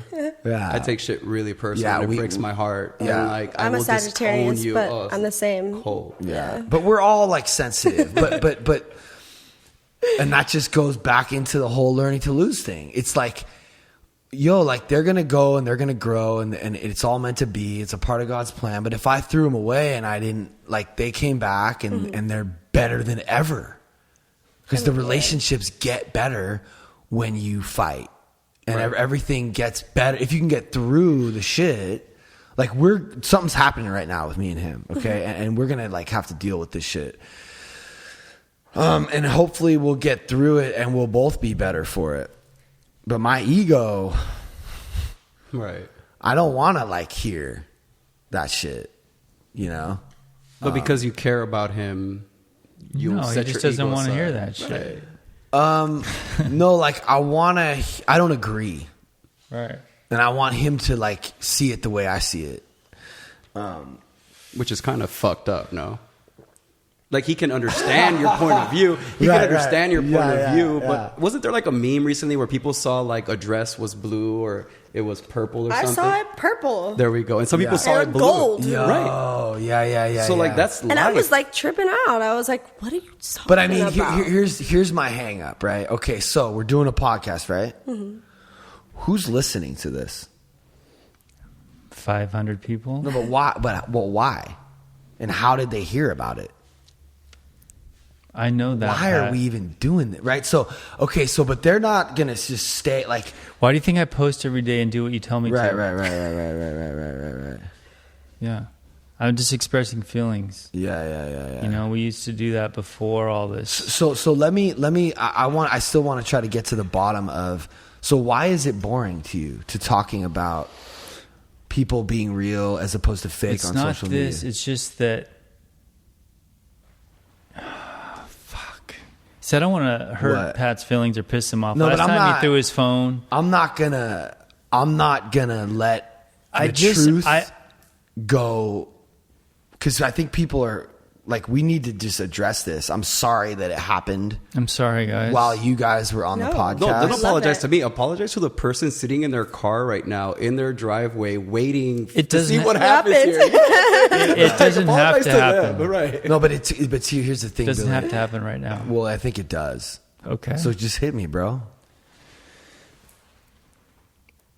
I just already did it. It just seems like you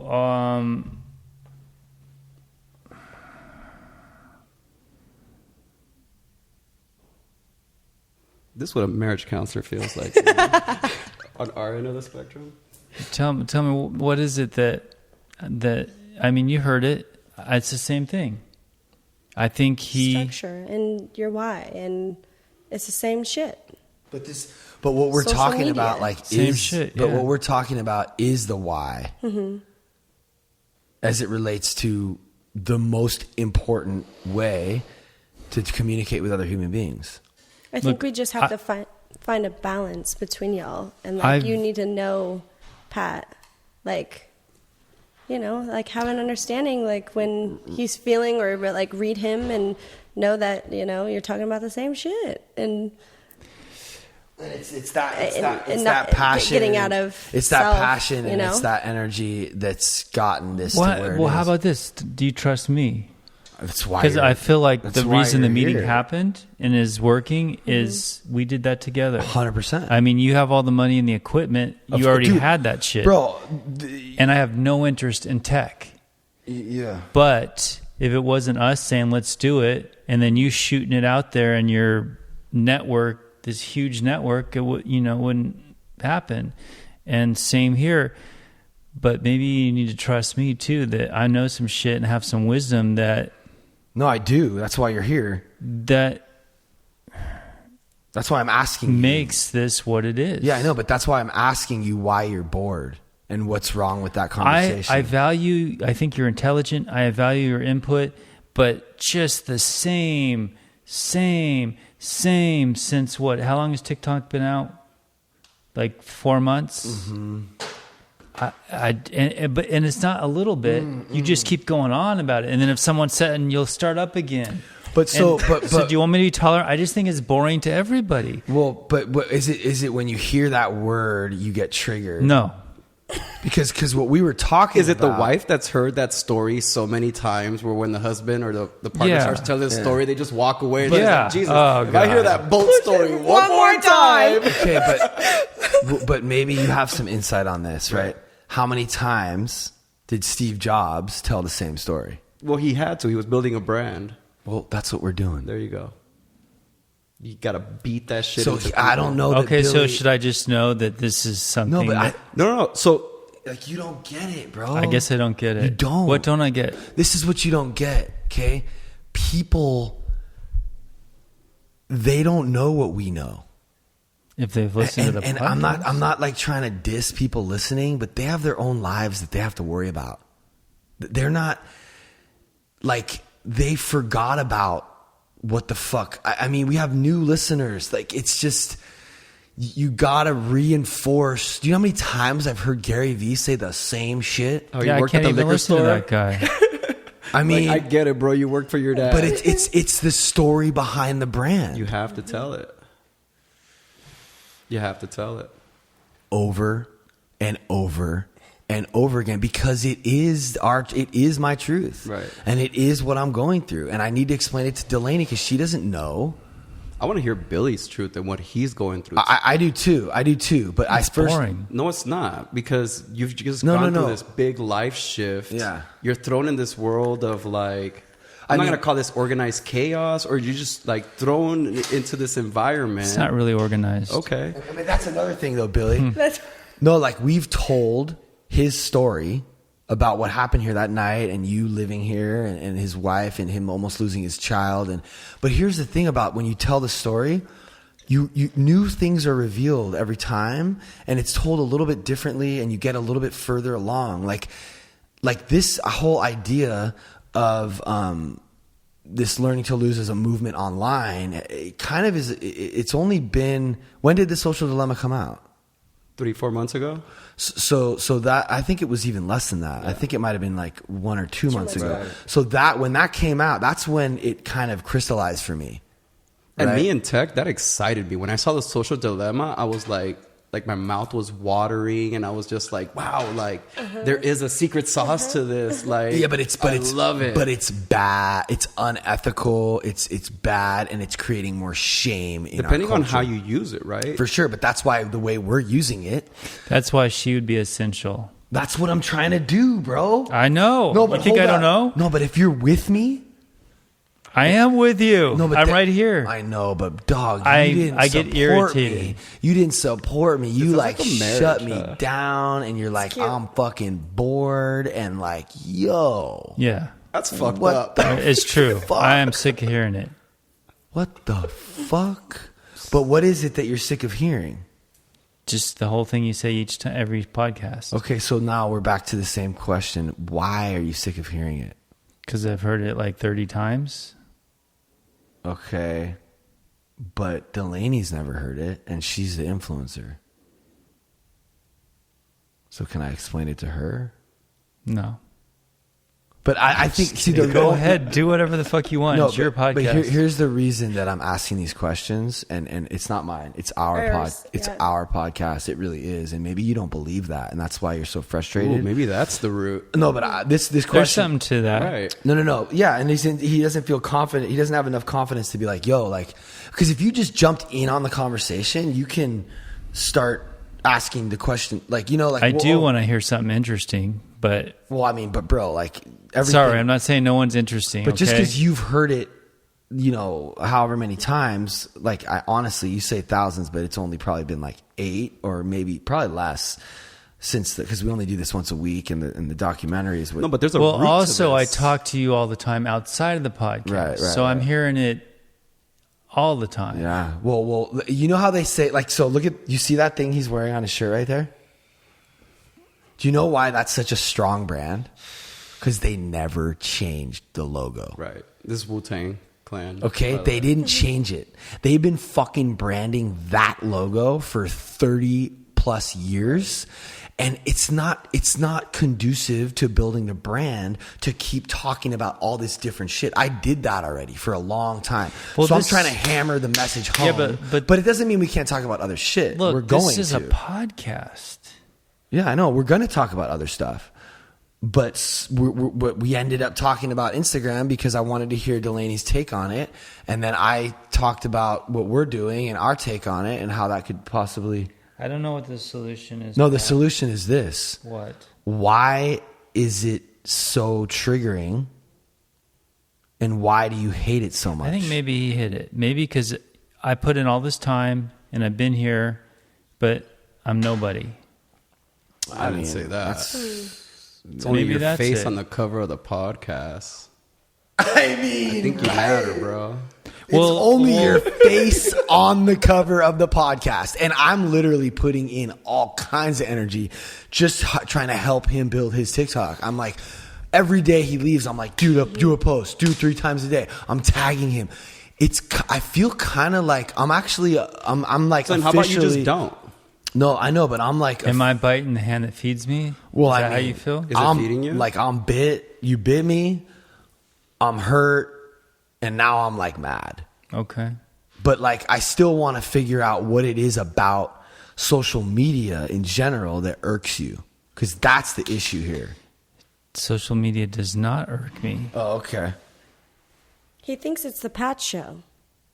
That's what I'm getting out of it. And it's fine that it's a Pat show. I just used to enjoy the podcast. Well, but the thing about the social media thing is The it's reason I not, do it's this not, is 'cause I it's- enjoy it's- it. He's on social media. I don't wanna be an Veronica's on social influencer. media. I know, but hold up. That's the thing, right? So we're all, I'm not trying to just talk about like me. I'm saying that last time we did the podcast, we posted something vulnerable and honest about us. Like it's you too. Like you're a part of the thing. I know. And you're I'm doing the blessed. same thing I'm doing. So let's talk about it. Okay. So the question though is why is the word, see this word social media, it has this like automatic negative bias, like what we talked about. So why don't you call it a Followers. marketing channel?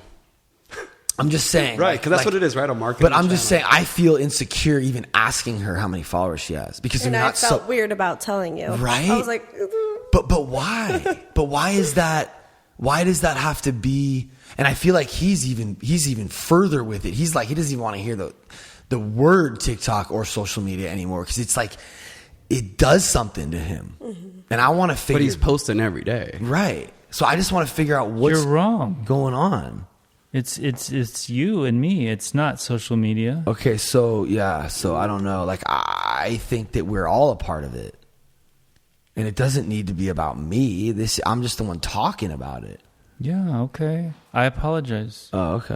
All right, I'm sorry. So like my expectation coming in here was like Pat's gonna ask me ridiculous questions, and then Billy's gonna help like create sanity within the conversation, right? And that's- it was just the opposite, right? Well, that's what it's supposed to be, though, and also like the structure in the meeting. Like we need him, Right. But I'm wondering if you don't do you not accept that as your role? No, I want the role, but I want to be given the power to enforce it. Do you not feel like you have that power? I do have that power. you did a great job tonight. Yeah, So you then did. why are you not wanting to Because he come? called me out. He was like, "You want to use up your?" I don't You're know 5 because times? it's self-sabotage, I guess. Right, and but the crazy thing is he did it last week, and now he's doing it again. Even though we came No, to, I showed up to the meeting. no, but You you're didn't doing the come this same time. thing about with the like. Yeah, because it hasn't gone away. right, like it's not that you came, but then you said you didn't want to come, and that you're bored, and that you're over this, and it was a lot. It was even worse than. What you said this podcast was worse than what you said last pod. It's gotten worse, even though I thought it resolved. But that's the thing is it doesn't resolve right away. You have to you can't give up on it. You have to keep talking about it and figuring it out. What? I was enjoying this one Right. right from the get-go. Last time I hated her, not you, but the other girl that was there, and I was talking shit about DDA, who I love, and Pat. I'm just a fucker, man. I'm just a motherfucker. And that's what I love about him, bro. He's dark. No, he's I love like the dark. realness. Like we've been like suicidal, like doing a lot of hard drugs. Like we've threw our lives away. So that's what I fuck with. Like I fuck with that. Now I'm kind of getting back to like right on, bro. But I mean, look, you got to be a little bit more tough with me because I'm a tough. Motherfucker. Why? What do you mean? I just hurt your feelings and made you Yeah, mad. but just I'm saying like, yo, like just ask the question. That is not me. Right. But I'm gonna be this guy. Yes, you are. Right, And I'm so- going to be this guy. Okay, but if it's hurting you and making you want to walk away, It's not hurting me. Oh, okay. Right, it's just boring you. Yeah. Right. I guess that's hurt in a way. I don't know. That's weird. But so, you're sorry. I'm sorry. And this is gonna keep boring you. And it's No, gonna let's make- just talk. We got No, interesting people. But now every time the idea of social media comes up, I'm gonna be like, No. fuck, I shouldn't want. Well, that's how I've been you feeling. know what I mean? Like, That's how I've been feeling. Like anytime I have something I want to talk about, I feel like, oh, so nobody check wants this to hear out. it. Like, I need you to ask them the questions. And I told you that on the last podcast and the one before. Like, Okay. I want you to ask the history. We're good. I'm good. I'm going to talk about what I want to. You're going to talk about what you want to. Right. And sometimes, Bad Billy raises his ugly head, right? Okay, but yeah. So when that happens, let's try to. I think what we should try to do is support each other. And there is a balance. You could be too much. Yeah. People could be sick of that. And they could Yeah. do the same with me. Like, oh, here goes humdrum Billy about his stupid shit. So, I mean, but if I'm being totally honest, I don't think that's happening. There's a breakthrough happening right now. I don't think that's happening because and now we're boring our Because guests. of us. No, you're not. No. We're going to send you guys No. a bill for this therapy session. Are you kidding me? You mean you're going to send us a bill because you're Exactly. listening? Oh, okay. so. No, but this is good dialogue for friends to have with each other because Right. a lot of times This is important. Right. Especially in like partnerships like my ex, I couldn't. I could not get through. because you guys are Same. friends before anything, I'm assuming, right? Like there's a No. It was more of a Okay. sponsor. I heard this, and this is another thing. Yo, how many times? Hold up, how many times have I told the story about me asking you to sponsor? 5? Okay, so I'm gonna tell it again. Let's hear it. Right? I've never Because heard it's it. a good fucking I hope we don't story. bore you with this story, Billy, but I've never heard it. I've never heard Okay, it. yeah. Is that fair? I'm Can I just take a trying week? to- yeah, I'm Take just the trying week. to think about like. I'm just trying to think about. Is it good to repeat stories and ideas and concepts? Fucking how was the Bible shared, bro? That's the #1 best-selling book in the world, bro. Right? It's like just because you've heard it. doesn't mean that. Yeah. Okay. So yeah, man, this shit is crazy. I don't know what's going on. Yeah, I want to see my part though, and that's hard. That's like the hard thing. The hard thing for me is to be like, yo, like, yeah, maybe you are like talking about yourself too much and the brand.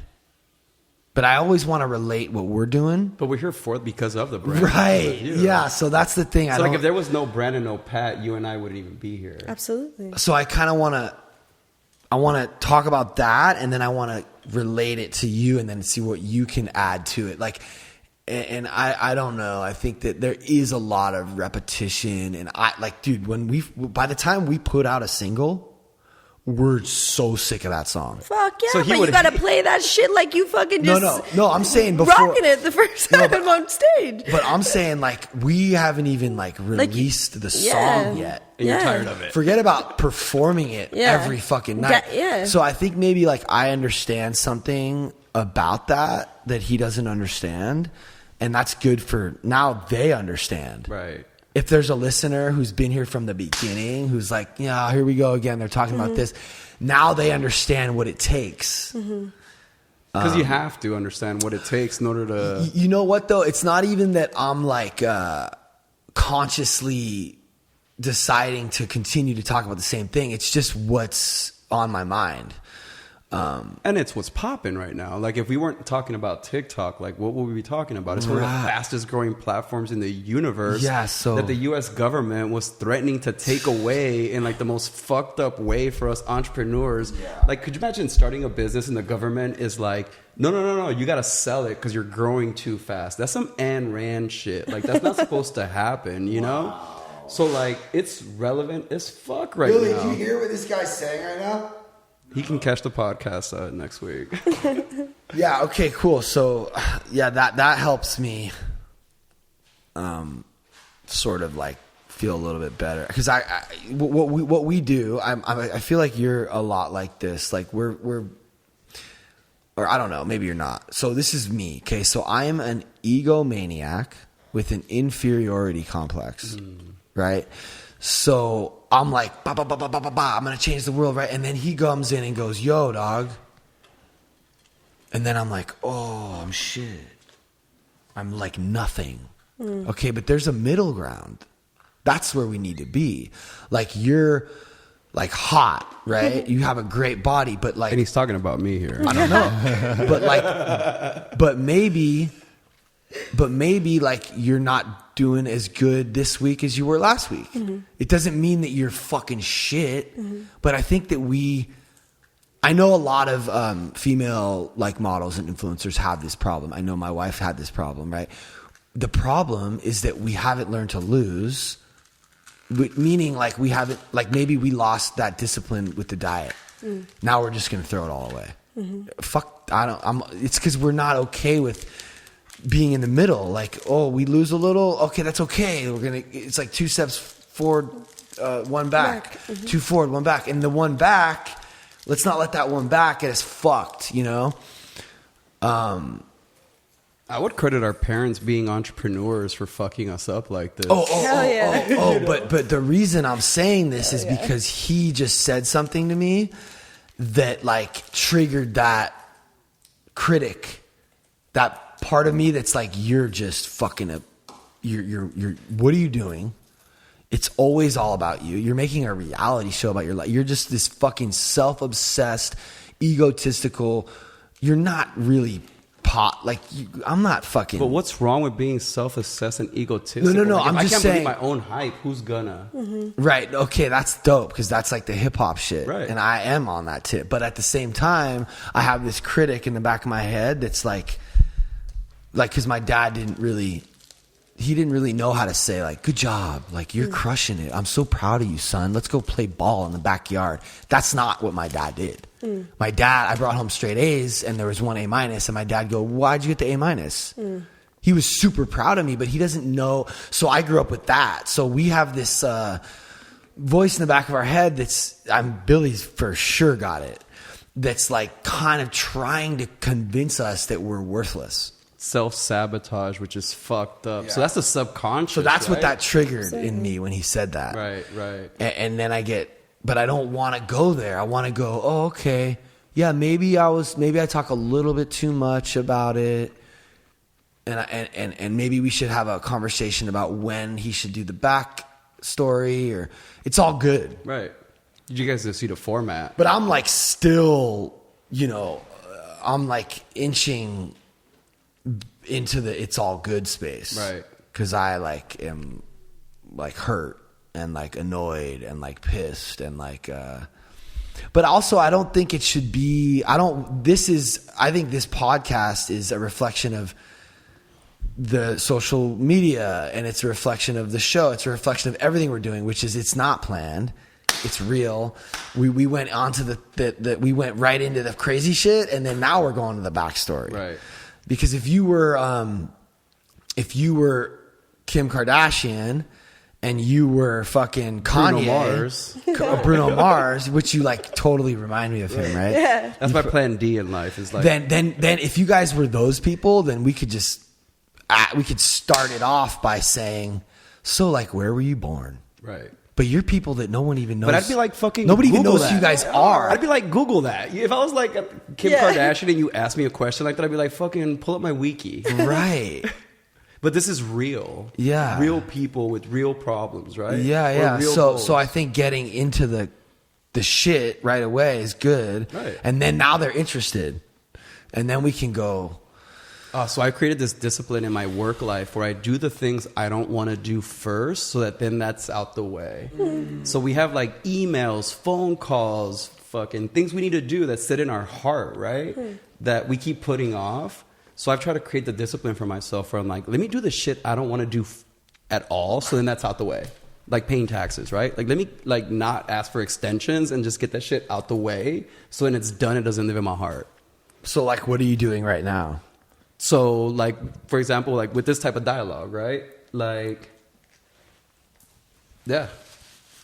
No. I'm saying like in your work, in the work arena. Like, do you have things that you're like? What are you doing? What are you working on right now? Like, what are you trying to build? Or so I launched a store in Woodland Hills 3 months ago in the middle of COVID. So I'm sitting around at the house. I'm not gonna say bored, but I'm spending more money than I'm making.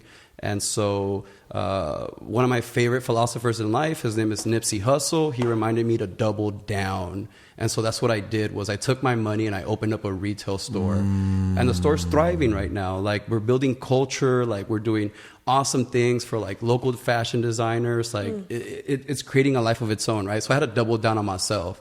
So what I'm doing now is like living life on my own accord. So I did my opportunity play, which was my LLC. I did my legacy play, which was Hub 101, a startup center here in Westlake.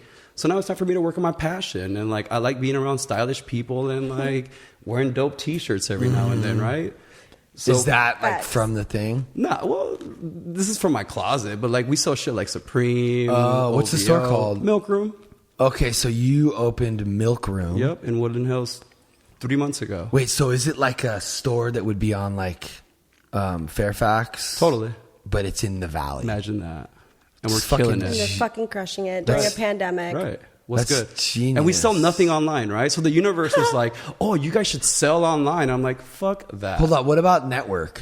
You know the Network? Yeah. You know Aaron? Right. Do you know Aaron? Nah, I know of them though.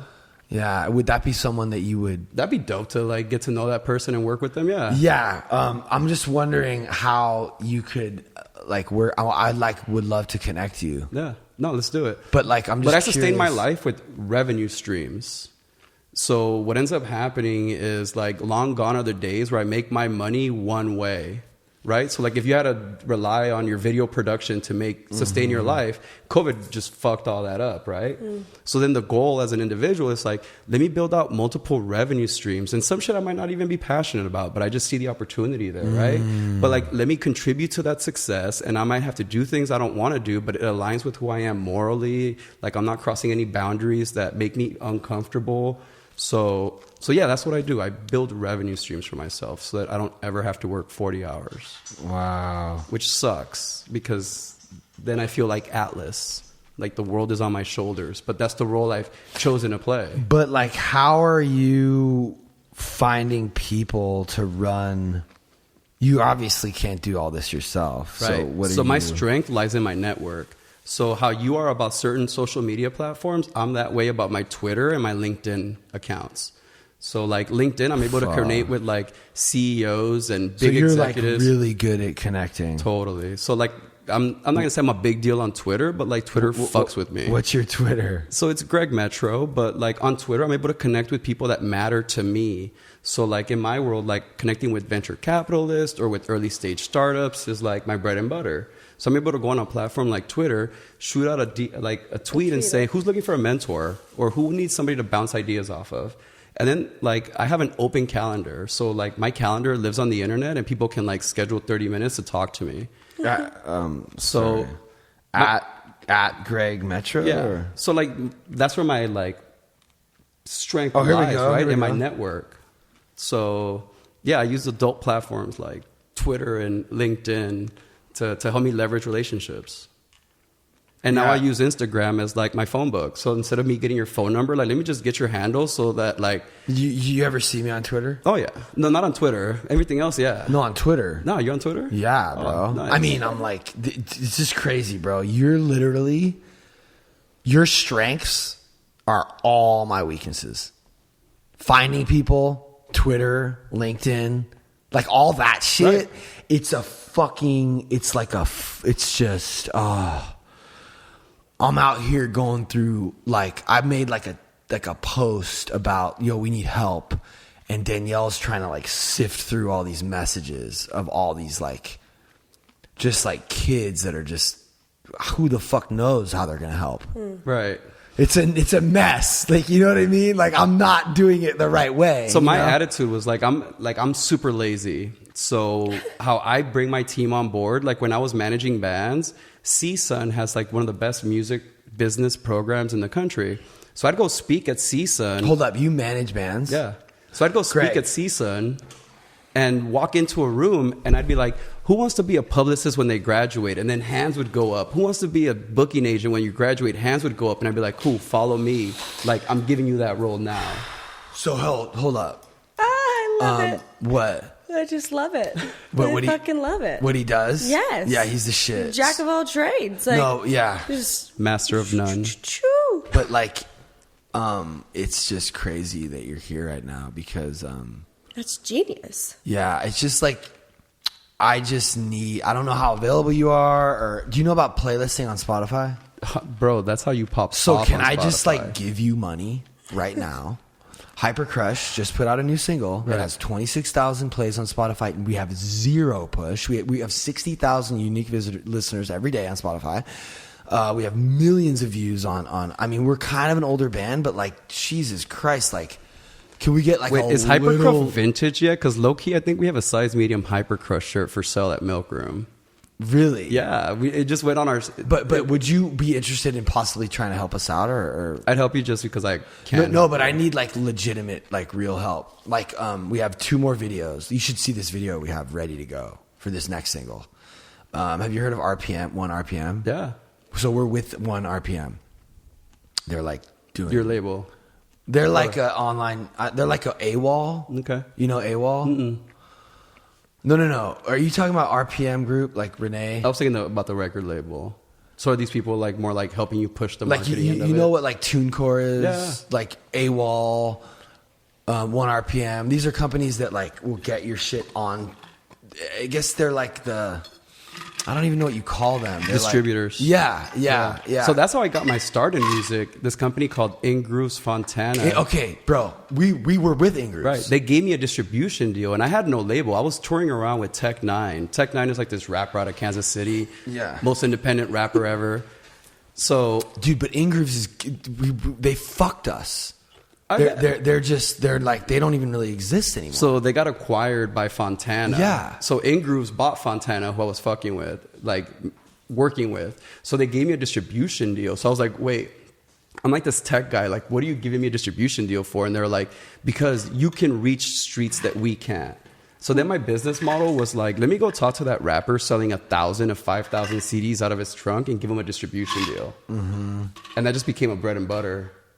So like, I mean, have you like seen or heard the new single? I heard the new single and saw the video for it, or where you guys were shooting the new video for it. You guys are shooting a video for it. No. That's the 3rd single, which the video will be done soon. Right. But we just put out a single called "Repeat." You haven't? I've heard "Repeat." You have heard it. But let's go ahead and play it for the listeners. Well, I just want you to like see the video and tell me like. If you want to see, first of all, this could be like a TikTok. Here, turn it up and turn it sideways. Exercise, eat healthy, and soon this will hopefully all just. It's a quarantine video. Right. 1, let's go. Eat, sleep, work out, repeat. So because there's no more MTV or The Box, like social media is your new MTV. So this could be like a TikTok dance. Right. No, it has to be. So you play. So every stream on TikTok counts as a stream. So like, there's this one act. They came out with this song called "Roses" that really popped off on TikTok. But they wrote this song 6 years ago. Wow. For it to become popular in 2020. So plus we have the let's fucking rage. Right. Like we have some cool things. We just don't have any. Do you know what I was doing last night? I was on YouTube looking for people that can help me get on playlists, Spotify playlists. You're nuts. I'm just gonna pop in during the week, and I'm just gonna start linking you up with people to do this. Oh my God, bro. So Billy's. So what happens is you release a single. So now, like, the more playlists your single gets on, the more that song matters for like discovery on Spotify. So musicians need. Give a fuck. He's bored. Is that what's happening? Probably. He's not bored. No. So that's what happens with the single. Be honest, bro. You're not bored?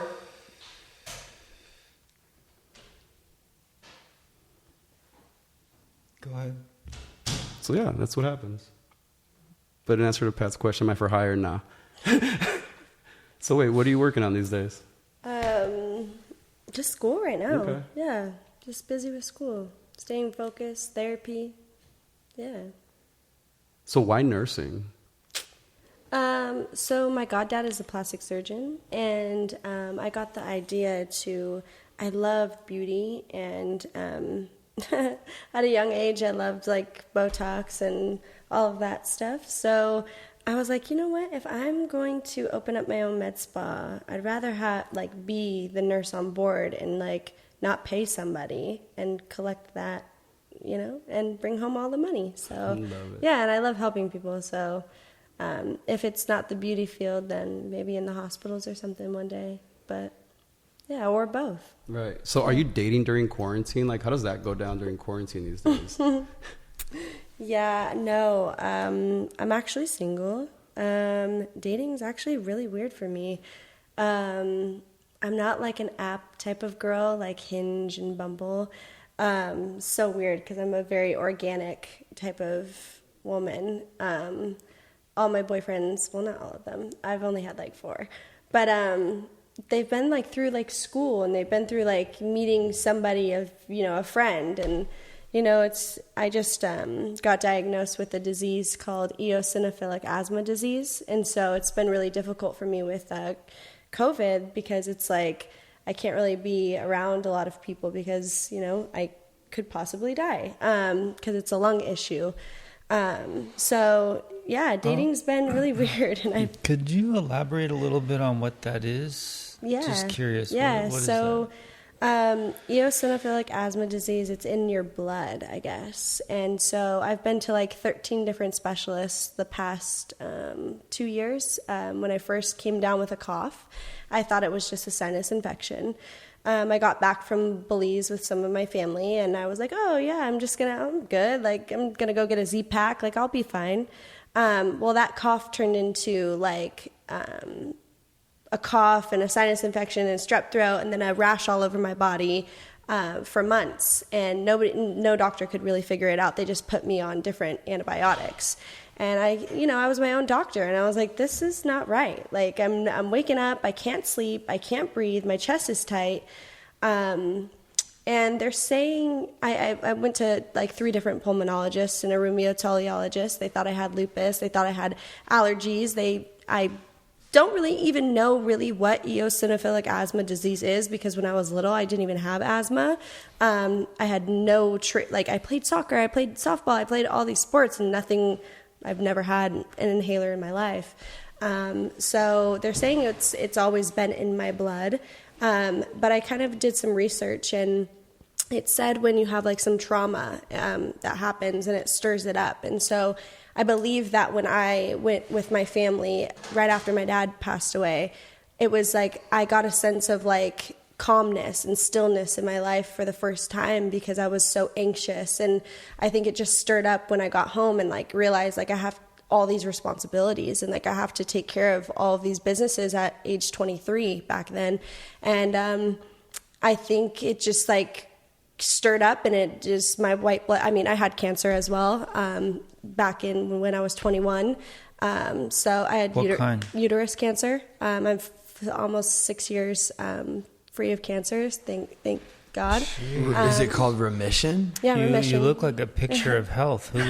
You would never guess, right? Thank you. Yeah. Thanks. I really strive, and I think that's where it stemmed from, is when I was really young.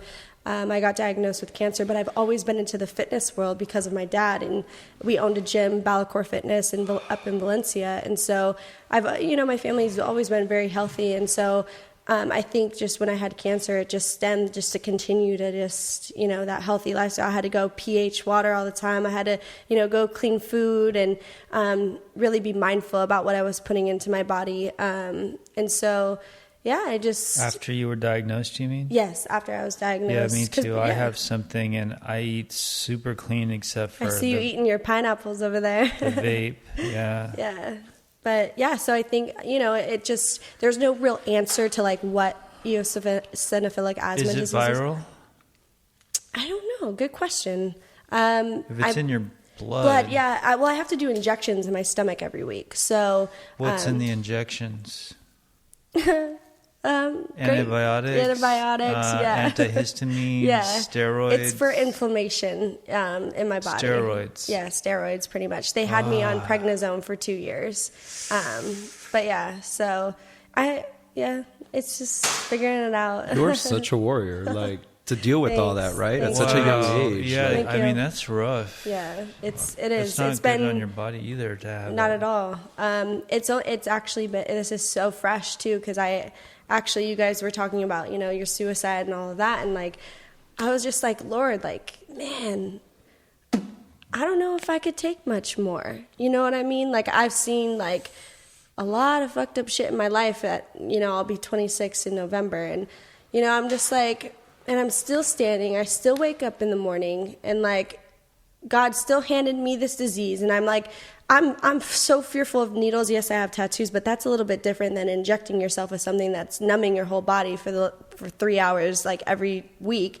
And then it puts you in shock, and then you have to be in, like, it's just, I definitely amaze myself that I'm here, sitting here today, able to talk about it, because when I found out the doctors told me the rest of my life I'm going to have to do injections. And, if I can afford to have health care and have a nurse inject me, because I'm deathly afraid of doing it myself, that's $100 every time, like, to have somebody inject me, So it's just, it was that money thing, that money fear that you were talking about. And then it just, so... Damn, what a story. Like, looking at your Instagram profile, and I haven't even looked at your profile yet, but the way to describe it, like, you would never know that you are such, like, a warrior. Thank you. Well, that's actually the thing about TikTok, is you have to, like, make videos. So I just think that, like, do your followers know about this shit? Nobody knows. Nobody knows about anything. I wonder why. You don't really want to, like, talk about that, huh? It's all kind of fresh, though. No, but the cancer was 6 years ago. I talked about it just like once, but really, yeah.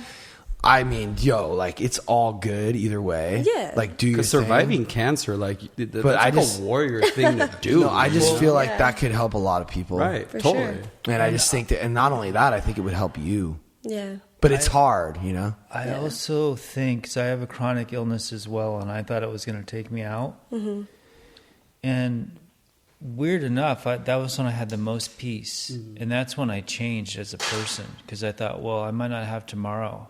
And suddenly, like, I could hear the birds and see the blue sky and, like, appreciate it with, like, this visceral, I could taste it almost, or something. That's so crazy that you said that, because I'm going through that. It's been a month and a week with my injections, and I just kind of, like, got on my knees and prayed, and, like, I felt that sensation that you're talking about, that, like, I got this. Like, I'm so grateful to, like, know that I had these specialists, like, diagnose me with this. And, like, there's probably other people around the country or whatever that don't have healthcare and, like, have to pay out of pocket. And so I tried to look at, like, what, like, the little things, and, like, that I'm so grateful that I do have healthcare, that I can afford to go to my appointments and make time, that I don't have a kid that I have to worry about. Like, I tried to, like, look and, like, feel that peace that you're talking about, and just know that, like, I can make it to the next day. And, like, I'm just grateful. I'm grateful that I'm here. So. Yeah. And I think there's hope. I don't know that you have to do that for the rest of your life, because I do believe you were probably under a tremendous amount of stress. And everyone I talk to that has chronic shit, it's. Where is how are you talking to the mic? Yeah. Can you hear me? There we go. That's how you do it. Yeah. And chronic it shit. Seems like that's why I love this meeting, because it talks about the mind, and I believe there's a lot to it. Like, you can go deeper and maybe not heal, but live with, maybe even heal. I have hope for healing, because it's an everyday fucking thing that I'll never be free of. But I stopped saying never, because I don't know about never, right? And so wow, that's what a story. Thanks for sharing that. Of course. Damn. So what goes through your mind? Have you ever thought about, like, doing, like, content about that? Yeah, I just don't know, like, how. I'm very old school, to be honest with you. Like, I look like I got it all together, and, like, I actually have, like, the oldest iPhone.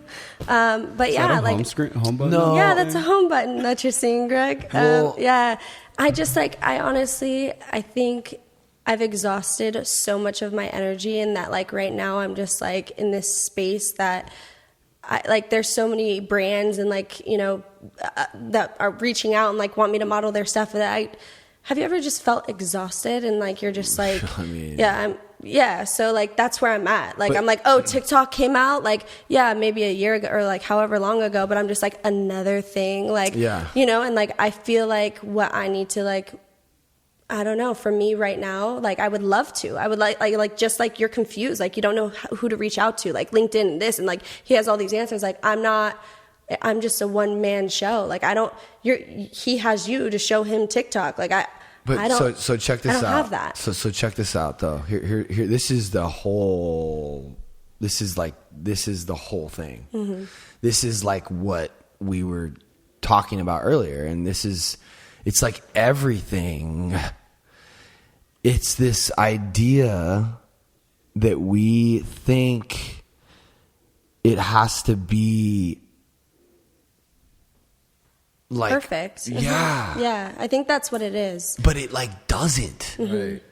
So in the startup world, that's what we preach. Like, you should be embarrassed by what you put out. Whoa. In the startup world, right? So in the startup world, it's easy for us to blow a lot of money getting things perfect. But the reality is things will never be perfect. You just have to launch the product and see how the universe reacts to it. Okay, so something's like happening right now. It automatically, it's not good enough for me. I'm thinking, fuck, I wish this would have happened 2 hours ago. But it's happening now. And we're 2 hours into the podcast, okay? I wanted to try to get here. This is like, because something about you, why are you even here at this meeting? Danielle, I'm so glad you're here. Yeah, no, thanks. Danielle reached out to me. You guys met at But didn't you hit her up and say like, yo, like were you attracted?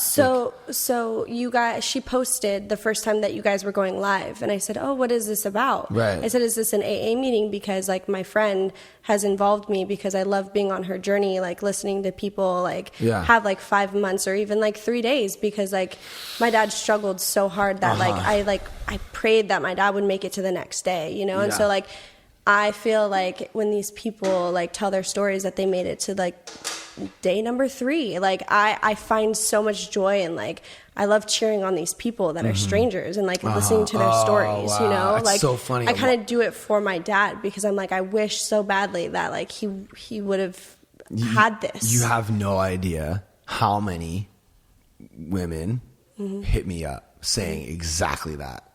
Yeah. Saying, I wish my dad could have seen what you're doing. It's crazy. And you're here now. So you're here and I was in the shower, right? And before the podcast, and I was thinking, I didn't think I was going to have you on the podcast. I literally was like, oh, we're going to talk about Greg, but I knew you were here. And I'm like, I'm just thinking in the shower, and I'm like, fuck, like God is, because we're doing this and like putting it out there, God or whatever, people are just kind of being brought to us. Paul, Jonathan Shaw. But that's being in the flow. You reached out to me. That's being in the flow, so right? We're in where you attract things into your life, and life just happens to become easier with each person you meet, right? Like, so we're here with her now, and I'm like, oh, and then we were kind of, and you were saying exactly, and then I showed you the ad we're gonna make. Yeah. And like, I don't know, like I was just kind of up there thinking like, I wonder how if she could fit in, or how she could be a part of this, if she even wanted to be. And then you said that, and I was like, and then we started talking about the whole thing that I don't really feel comfortable talking about anymore. Outside, we were talking about it, and I'm like, why don't you just come in? Let's continue this conversation about how social media makes you feel, and what our response to that is, and also maybe if there's a way that you could even just, I don't know, maybe you could be a source of inspiration, strength, and hope for other women who have no idea, like the battles that you've, like I was just saying earlier, is that sometimes just knowing that someone that you may look up to has been through shit and is going through shit, like just that alone is comforting. And then it could inspire them too. And then what happens when you do that is that now all of a sudden you're invigorated and you have this sense of accomplishment or strength because other people are getting something out of it. And all you did was share your story, which is so cool. What do you think, Billy? I think you're right on. What should she do? I'm kind of excited. Well, you should hang out and learn what we're doing and do it with us. Be part of the family. I would love to. Yeah. Because it's that collaborative effort that really makes things like come to life, right? So like there's this misconception that as entrepreneurs or as men or as people, we are lone warriors and lone wolves. Oh no. But that's all bullshit. The reality is we thrive in community. So like this dialogue here, like I'm learning, you're learning, he's learning. And like that's how we thrive as people, right? So I think your missing component has been just the right people around you, right? Dude, you know what's cool about it too? We're all different age groups and everything, and it's like a motley crew. It's almost dangerous. Dangerous. Like the reach that like we could all have. Like I'm not gonna I'm gonna say this. This is gonna be your most listened to podcast. Straight up. I feel it. so? I know feel it. so. I know so. Well, you know? Watch it. Right. Well, because it's the last one I've done, it probably will be, because everything right now is growing at this exponential rate. So you're probably right. But I think also some really crazy shit happened here, which is so cool. But I wouldn't really, like, she would have never been able to do what she's doing right now if I wasn't, like, asking her the questions and helping her. Like, cause this is really hard to do. Veronica's literally Hey. a star now. She gets seen on the street. Some girl started crying when she saw her. I love that. No. Is that crazy? But here's the thing, though.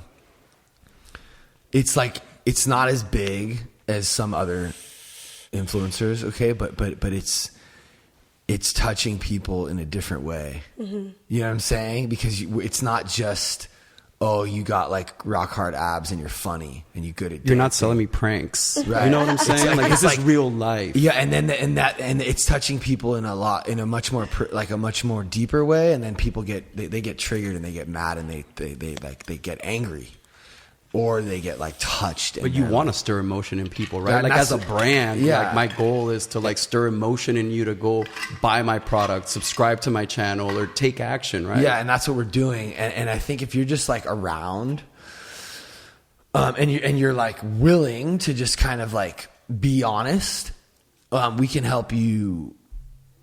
I get off on this shit She'll like grow on TikTok so fast. so fast. If you're being real, but she being said, sharing your real story. okay, but hold on. She said something here that I wanted to like address. That I I'll be felt, mad because you're gonna overtake me in one day. that I felt the same way. It's just it's another thing. Oh my god, it's another thing. I mean, bro, I had Ridge, Hypercrush, Math, my own thing, and then the Learning to Lose podcast, and then Dino and Rami.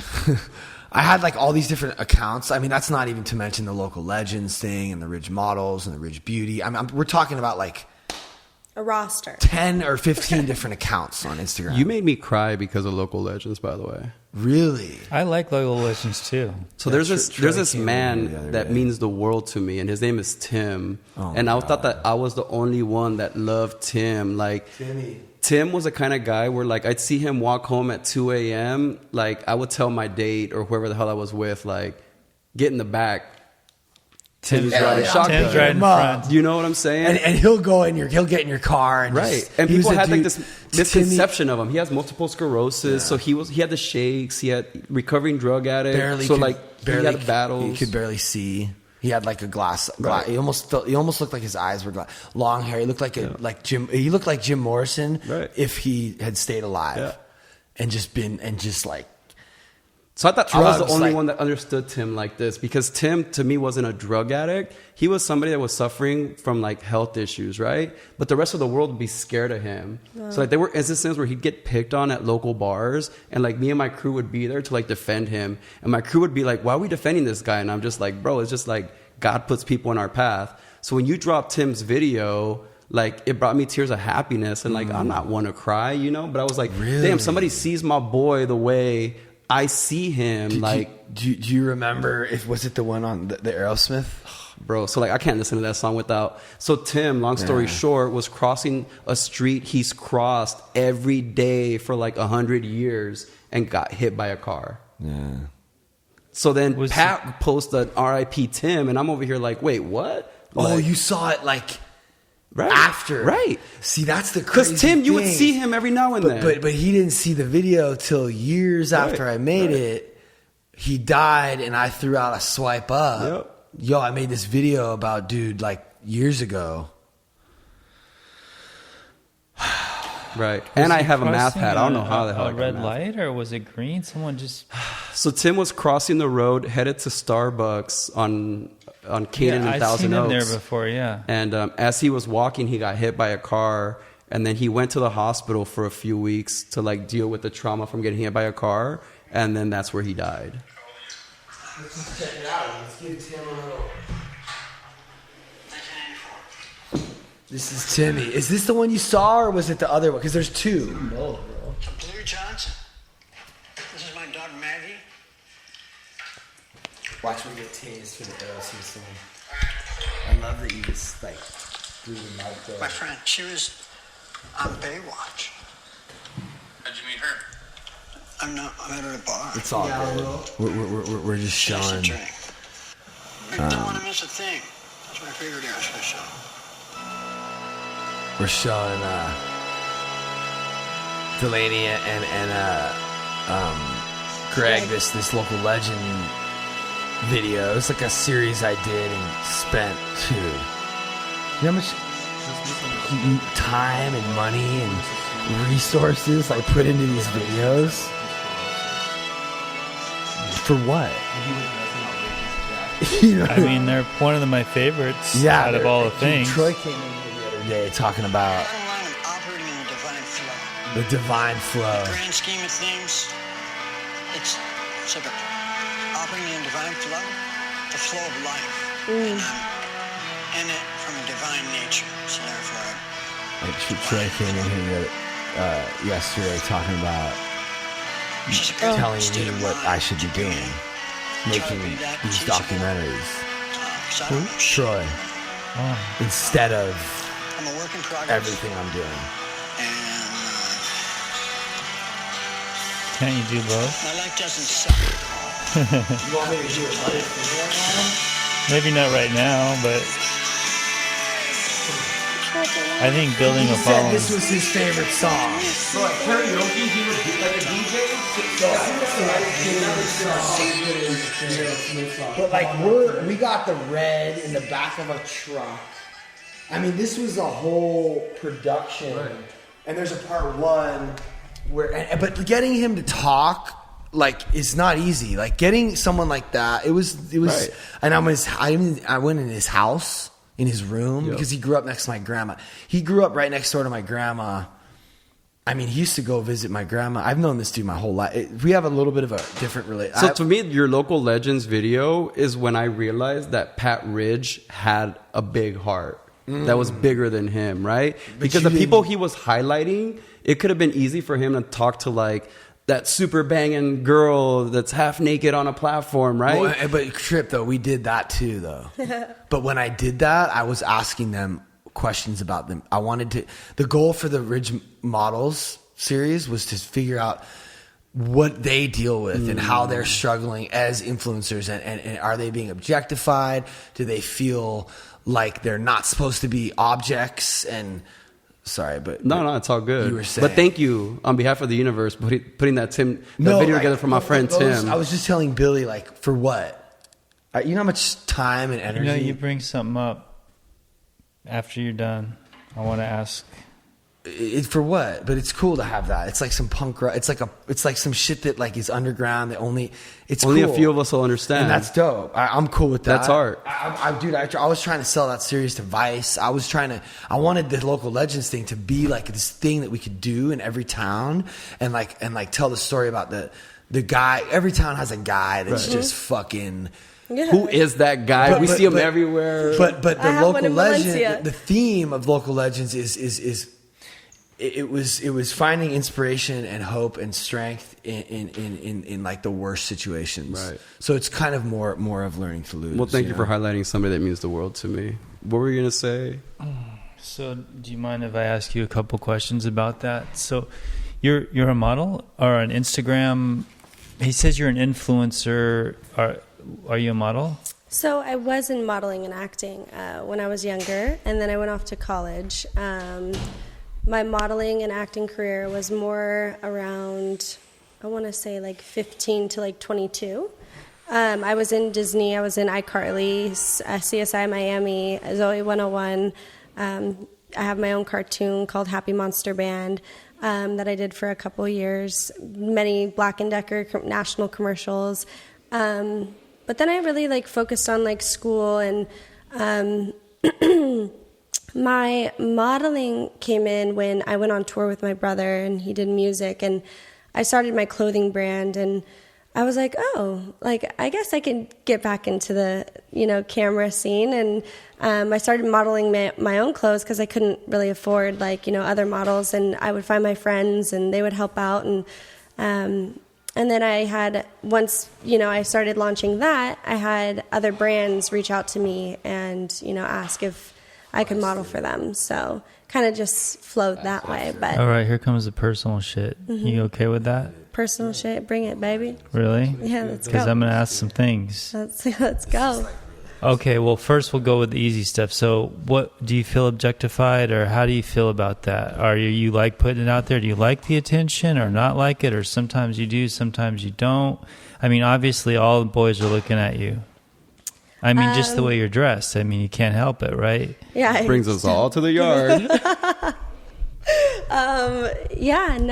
I don't mind because I'm definitely very confident in who I am, and I work really hard on my body. But I think, to answer your question, something happened to me on a flight about 1.5 years ago.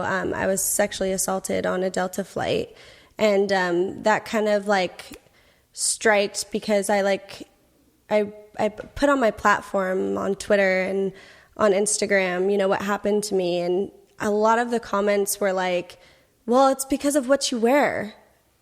And I was like, I was wearing a hoodie and leggings. Like, what are you talking about? Just because my picture, I'm modeling in a swimsuit, like, you got me fucked up. So I think after that incident happened, I kind of got more sheltered and more aware of today I'm obviously showing skin, but I like it, so do as much as you want. But it triggered something in me to like be more mindful and like, hey, like maybe I am being objectified, and hey, I am, I guess I just never really looked at it that way because I was very confident. I was, I love my body, so I'm like, oh, whatever.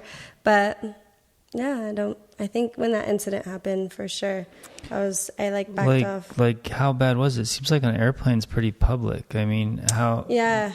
It was a night flight, and they were over-serving him alcohol. I can't really talk much on it because I did win the case, and I did sign an NDA, but they over-served him a bunch of alcohol, and he was wasted and reached into my pants. And he reached into my pants when we were on the flight, and like I didn't have the whole thing. But Did you like push him away and shit? Oh yeah, I like grabbed his arm. I like jumped over the chair. I caused a scene. I flipped my tray up. There, all of his cranberry juice and fucking. Did you do anything to make him think that was okay, or were you flirting with him, or was it just like he was just wasted and went for it, or Not something? at all. I was obviously being kind, and he was asking me questions about like myself, and I didn't think any harm would come of that. Never in my life have I ever been assaulted before or like touched. You gotta kiss before you do that, right? So that's kind of that kind of bugs me right there, because like I'm watching this HBO documentary on the Irons, the East Area stalker, the East Area rapist, the Night Stalker. This fucking guy raped 50 women. He did more damage than any serial killer. Killed 10. He got away with all of it. It's crazy. This fucking HBO. I remember when he was on the streets. So back in the 70s, the first question everyone asked was like, what did you do? Like, what did the girl do? Why did he rape? Like, what did? Well, yeah, that was all over my feed. It was like, oh, what were you wearing, slut? Like, oh, what did you say to him? Like, yeah. Well, I answered a question. It's crazy. I answered a question. But I mean, if they didn't like kiss first, Yeah. there's no fucking reason for him to be putting his hands down your pants. There's no. I mean, that's crazy. Yeah. To me. Yes, that's a given, but I'm just curious what the scenario was. I get it. I'm not tripping on you. I'm just tripping more on like that's because you are from that generation too, and like I think that was a thing. We were scared because he would just show up in random houses and kill people in fucking like California, in like Modesto. Like it was like here. No, even here in Eagle Rock and shit. I think it was. Anyway, so next question. You ready? I'm ready. Are we good with that question? Yeah, okay. So you're a little more sensitive to it after that. Are those lips real? No. Fuck yeah.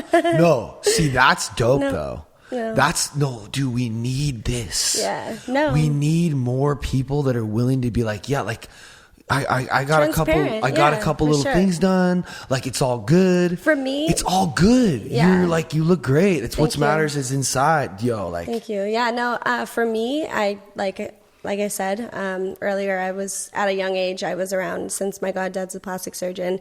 I was around like Botox and lip fillers and all of that. And my ears are small, my nose is small, and so I didn't really like my lips, so it was just something that I chose to do, and I don't overdo it, and I know my limits. yeah. Well, if you had to ask, then that's good. Is Yeah. it injections? Yeah, it's injections. Oh, because they're beautiful, but Thank you. usually you can tell. You're like, oh shit, but like you said, the Very fact that I can't really tell. It's good. Okay, good. We were back. I don't know how we got like so sidetracked onto the local legends thing, but I was wanting to get to something that I think is like so important. When you said, "Oh, it's just another thing," remember? Mm-hmm. I don't know how to do it. I'm not even saying that you have to or you should, but I think that I think you want to, because when I see your Instagram, I see that you're already doing this. You already have. So I don't know, like, yeah, maybe, I just wonder if we could try to monetize this somehow. No, like, No, 'cause I was gonna hit you with some gems right now. Like I got like business ideas running through my. that's love fucking it. dope. Maybe, Right, maybe right. we could be a great team. But I was just gonna say, like, if you're around, like, like I'm really good at like directing the post in a way where I like will. I think Billy's getting really good at that too. He's been doing some with Rudy and just kind of like asking certain questions and just doing like we're not trying to like make some funny. The real funny shit happens when it's like not even you're trying to be fun. It's like it just kind of works. I don't know, when you're just being honest. It hits in a way that is so original because everyone out there is looking at it from like a different lens. We have to try to do something funny or interesting, and I guess the way I do it is I lean into the more like where can we be more like real and honest, and that somehow That leaf definitely turned for me when my dad passed. It was more like before I had these like goggles on and like, I grew so much when my father passed away that like now I'm, I can relate with you that Right. like, I don't know. I just want to be more transparent. Yeah. Like I want to live in like a life of like, how can I help somebody? Yeah. Or like, I've at a young age, like I've been through so much fucking shit that I'm like, I have a goddamn book that I could write, Yeah. like I could help somebody somehow, some way. well, I mean, it starts with just one, Yeah. like, tomorrow you're gonna get up and something's gonna happen For sure. and you're gonna have some kind of struggle, or maybe you'll be feeling gratitude, but so you don't really talk a lot on your feed At huh? all. Mm-mm. So this is what I wanted to get to. Okay, so what's going on in your head, honestly, if you're down, if you're willing, Yeah. when you like, what's blocking you from what's being able to yeah. speak? You know what I'm saying? It's your voice. It's how you're speaking. It's what you're saying. It's are you going to be judged? Right? All that stuff, probably. It's absolutely all of that. Yeah. I think. I fucking get that. Yeah. Believe it or not, I went through all that too. Wow. Or how about not liking the way one looks on video, right? Oh, that's me. I've filmed Okay.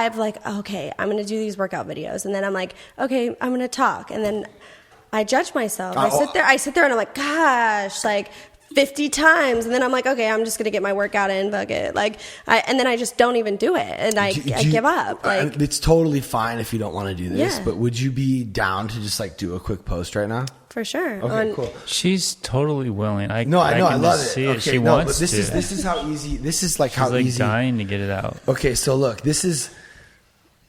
I'm dying, right? You look great. This is how easy it is, right? So we're here with Delaney, and she's just talking to us about how she's sort of been self-conscious about like talking about stuff, and I'm just curious, like what is that? Like when you go to like say something to your fans and your viewers, are you like, what are you thinking? It's definitely like, oh, how am I looking? Oh, is my hair messed up? Oh, does my voice sound like a man? Am I going to be judged off of what I'm wearing? Those types of things, which really shouldn't matter if my message and my why is to help people. Yeah, and this right now, if you do this enough, that starts to lessen, right? And then you see the post, and you're like, oh, and then you get people saying, like, oh, I get it, I feel that too, right? And so I think if you come and hang, we can just do more of this. For sure. And then it just starts to become like, oh, this is just us talking. Because this insecurity that she's dealing with, everyone deals with that. And I think if we can lean on each other and help each other just be more real, it starts to go away. Because like I was saying, she would not. Yeah. Even I haven't. It's easier for me when I'm like talking to. Dude, if I see myself, I look like a fucking freak. Right. Yeah. But so that's learning to lose. It's learning to lose that ego, right? Because it's all self, right? Because we like some days we wake up and we're like, wow, we are so incredible, right? But then when we self-sabotage ourselves, it's so easy to be like, oh, that wrinkle on my forehead, or like my hair is not right, or I'm getting grays in now, right? So like I have to like be okay with that. And like learning to lose, learning to live, really, is what it comes down to. Just being your authentic self. I mean, honestly, like right now, I'm thinking like, ooh, I hope this isn't like awkward for her. And I don't know what to say. And I'm going through it too.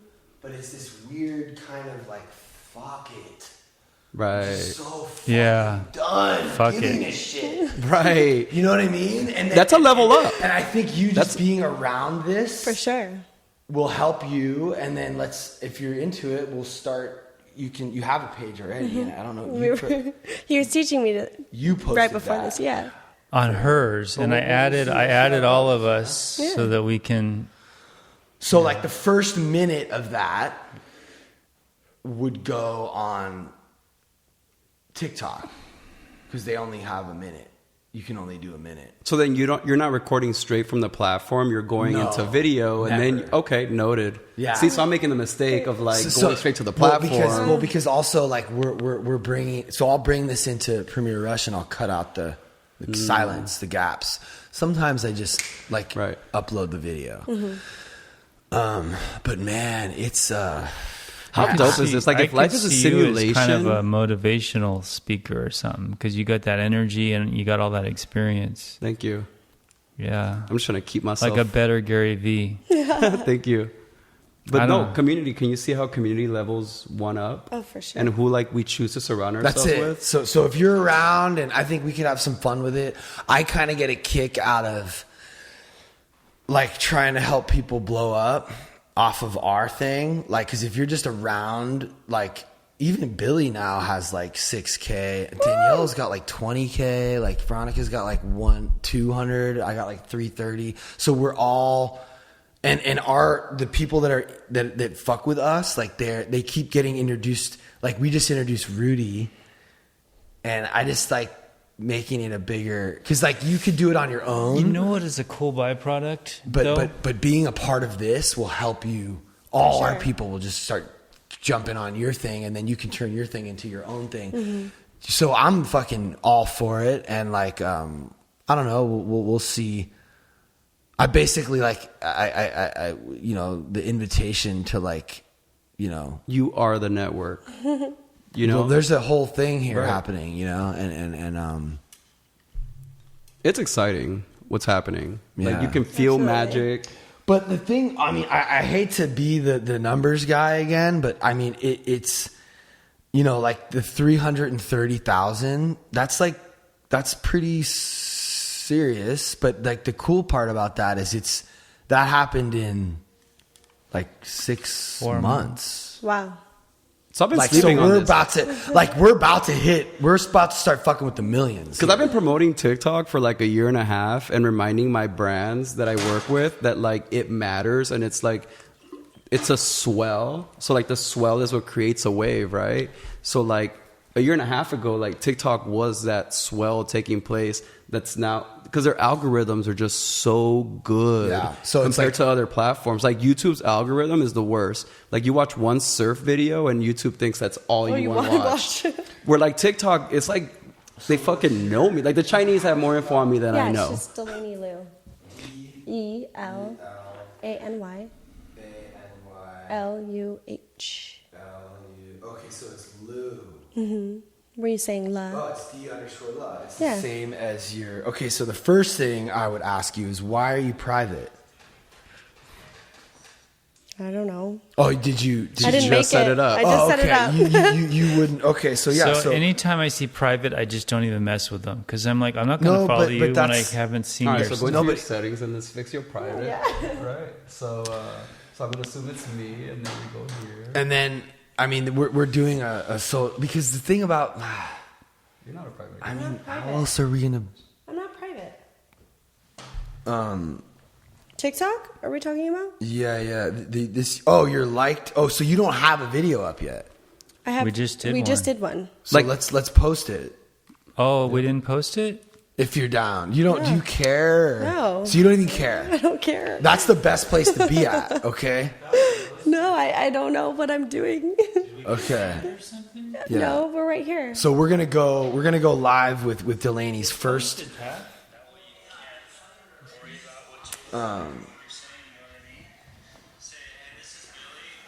Wait. So is this it?